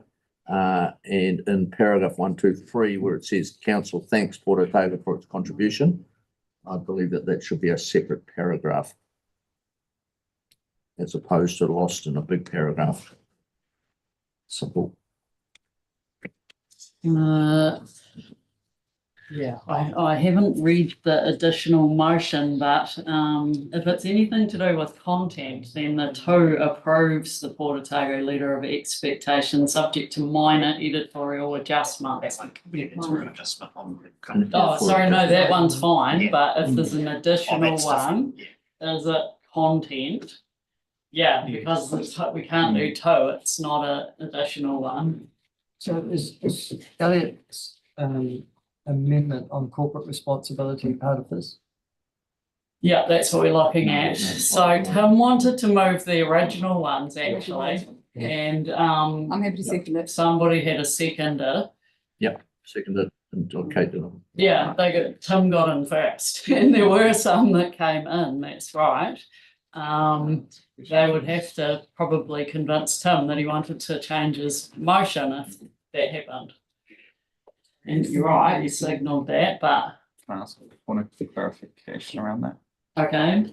Just wanted to double check that wouldn't be, I assume it wouldn't be a minor editorial adjustment, but just want to double check that wouldn't be a minor editorial adjustment. Considered content. Yeah. Yeah. Yeah, that's a foreshadow. If it fails, it's not additional. Okay. Do it early, please. Yeah, you have to do it now then. I'll do it now. Yeah. Is that okay? I'll do it at the end. But yeah, microphone on, yeah. So, we have a second? true, the amendment is what you've got down. Yeah. Bring that up. Yeah. Oh, mate, just maybe move a crane. Sorry. We're just not going to take the stuff in because we're in school. Yeah. Jewish.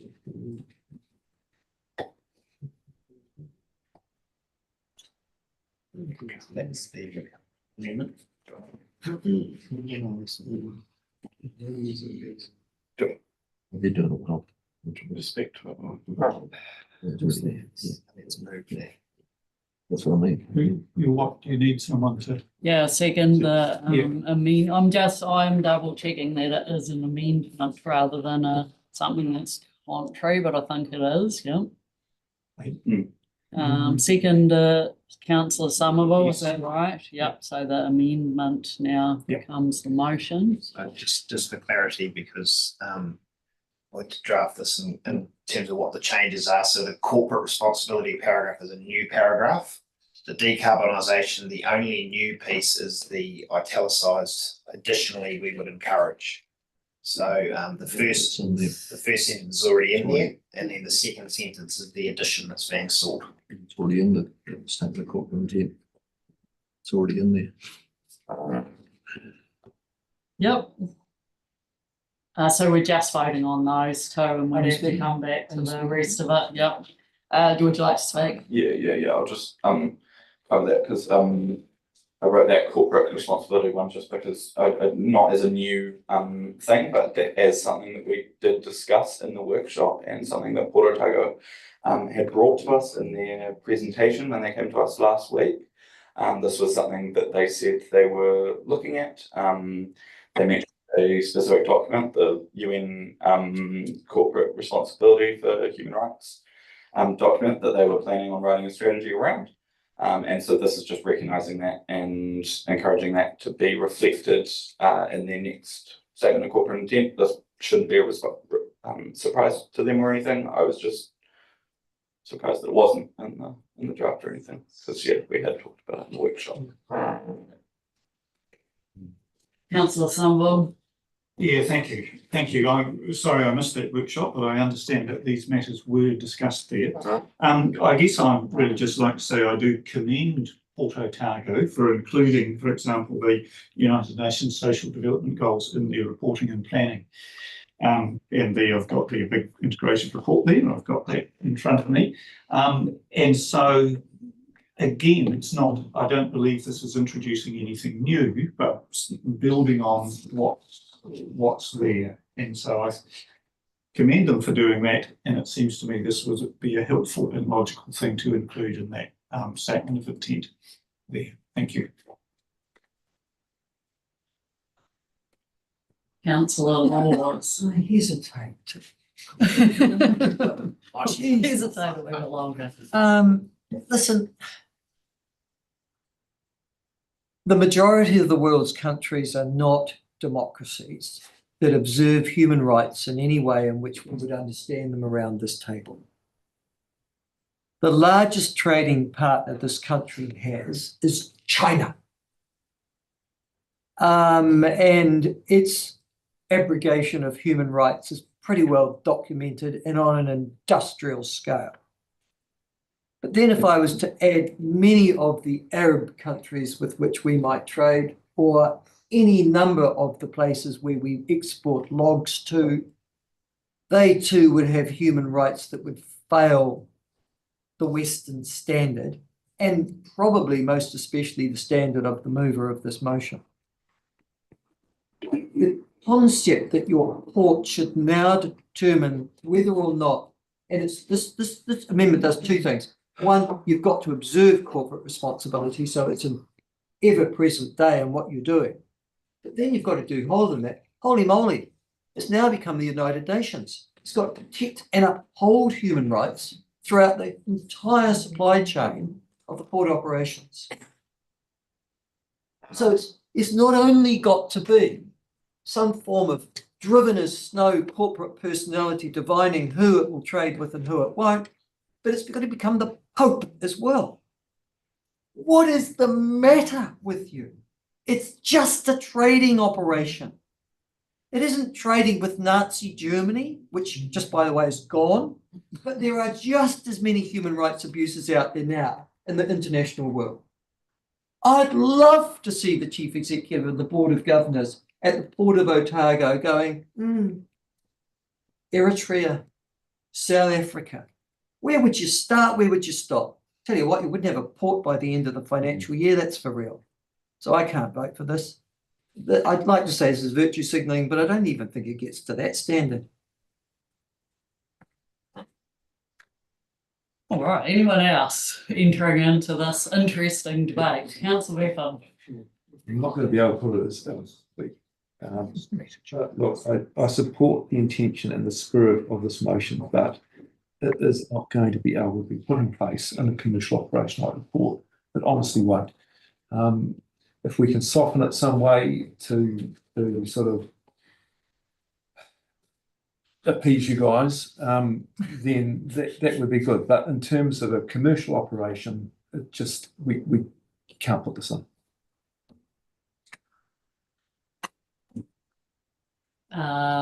Councillor Forbes.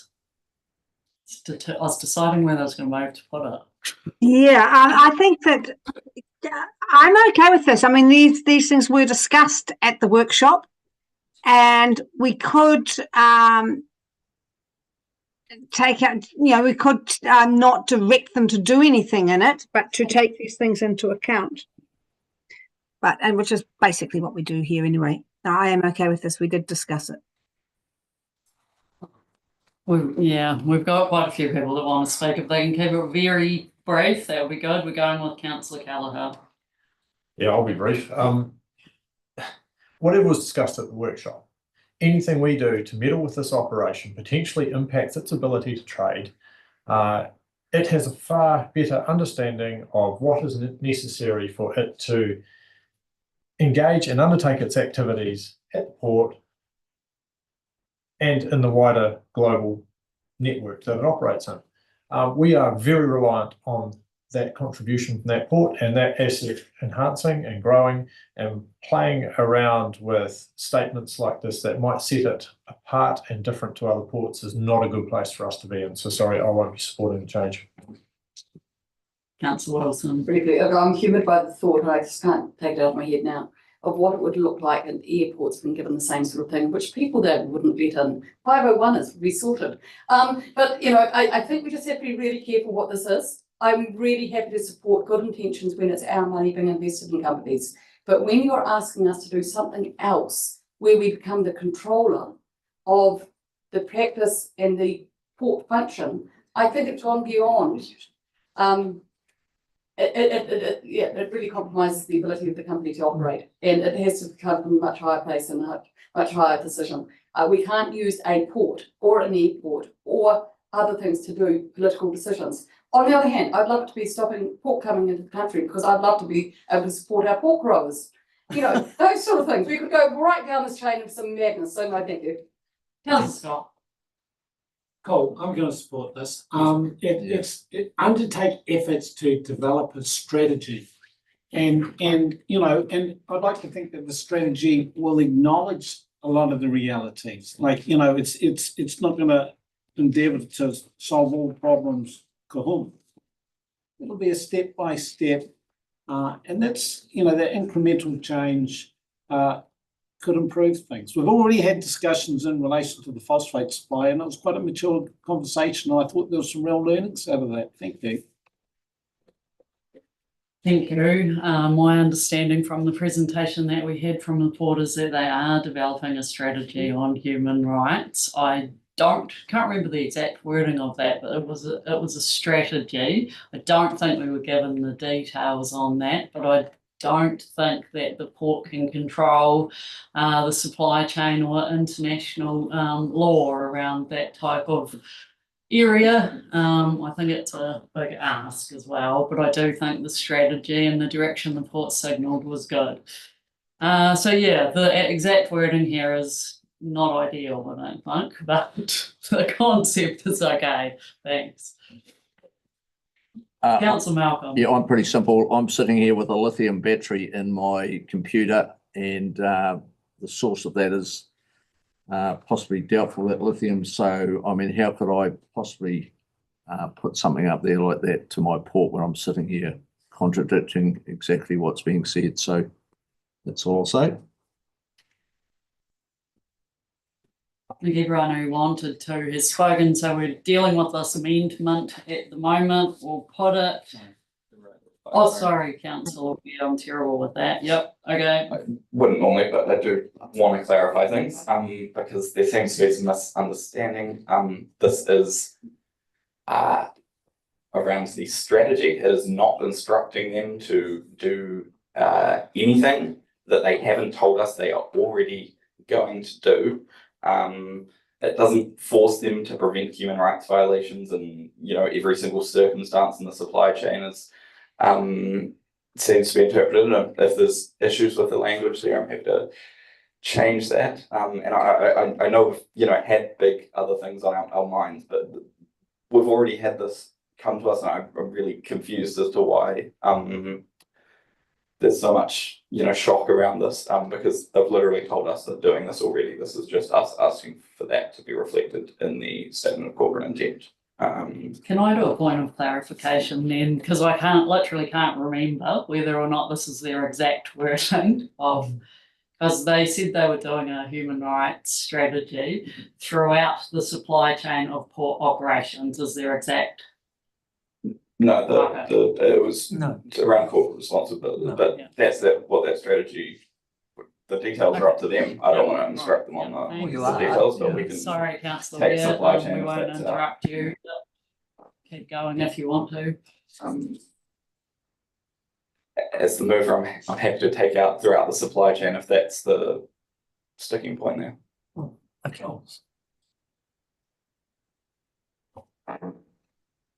You want to? You'll have to decide. Yes. Okay. That's the second is okay with that. Yeah, that's right. Okay. Sure. Yep. Just take out the supply chain. It's worse, not better. Yeah. It's just got worse. Yep. What they said they were doing. Yeah, they did say they were doing this. Okay. Do we need a division? Probably do. Councillor Forbes? Yes. Councillor Kelleher? No. Councillor Laws? No. Councillor Malcolm, No. Councillor McCall, No. Councillor Metham, No. Councillor Noon, No. Councillor Scott, Yes. Councillor Somerville, Yes. Councillor Weir, Yes. Councillor Wilson, No, Councillor Robertson. Yes. So that is 5 for, 7 against, motion failed. Thanks, Trudy. Motion has failed. I think we've come to the end of absolutely. No, you've got to put the motion in. back to Oh, God, there's more. We have to go back to. Just one and two. We're going to finish off the Murphy, surely. You'll have the last say here. Thank you. Are you with us? Thank you, Tom. So you've moved this. Yeah. And you had a seconder as well. Who was who? I think it was Oh, me. can't I think remember. it was me. It was Kate. Kate, thank you. Yes. Tim, do you want to talk about? Look, the whole idea around this is around good governance. As the owner of the port, we need to establish a process that assists in preparation of the statement of intent. That's basically all it is. I think what we're doing in this letter is outlining some key things that might be a surprise to the port, but it's establishing a process that we would be able to use year after year. And it helps the relationship. They know what we want, and that's basically it. Thank you. Kate, did you want to speak? Anyone else? Okay, we will put those then. Everyone knows what they're voting on there. All in favour? Aye. Against? Carried. Thank you very much, everyone. Greatly appreciate a big day, but some really robust debate held in a really respectful manner. And I do really want to thank you all for doing that today. Challenging topics to discuss, but we did it really well. So well done, everyone. It was awesome. I need to do. Yeah, Thank the staff who've been sitting here for hours as well, please. Absolutely. Sorry, the staff Listen to beyond. I know. Beyond the call of duty today, and a huge pat on the back as well for getting to the stage that we've got to, particularly with the RPS. That's major for this council. Massively awesome. So well done, everybody. And yeah, thanks to everyone who stayed with us to the end. And there'll be some people online as well that have stayed with us right throughout our meeting too. And thank you to everyone that's done that too. Yeah, tau te rangi Māori e. What's next bit? Okay.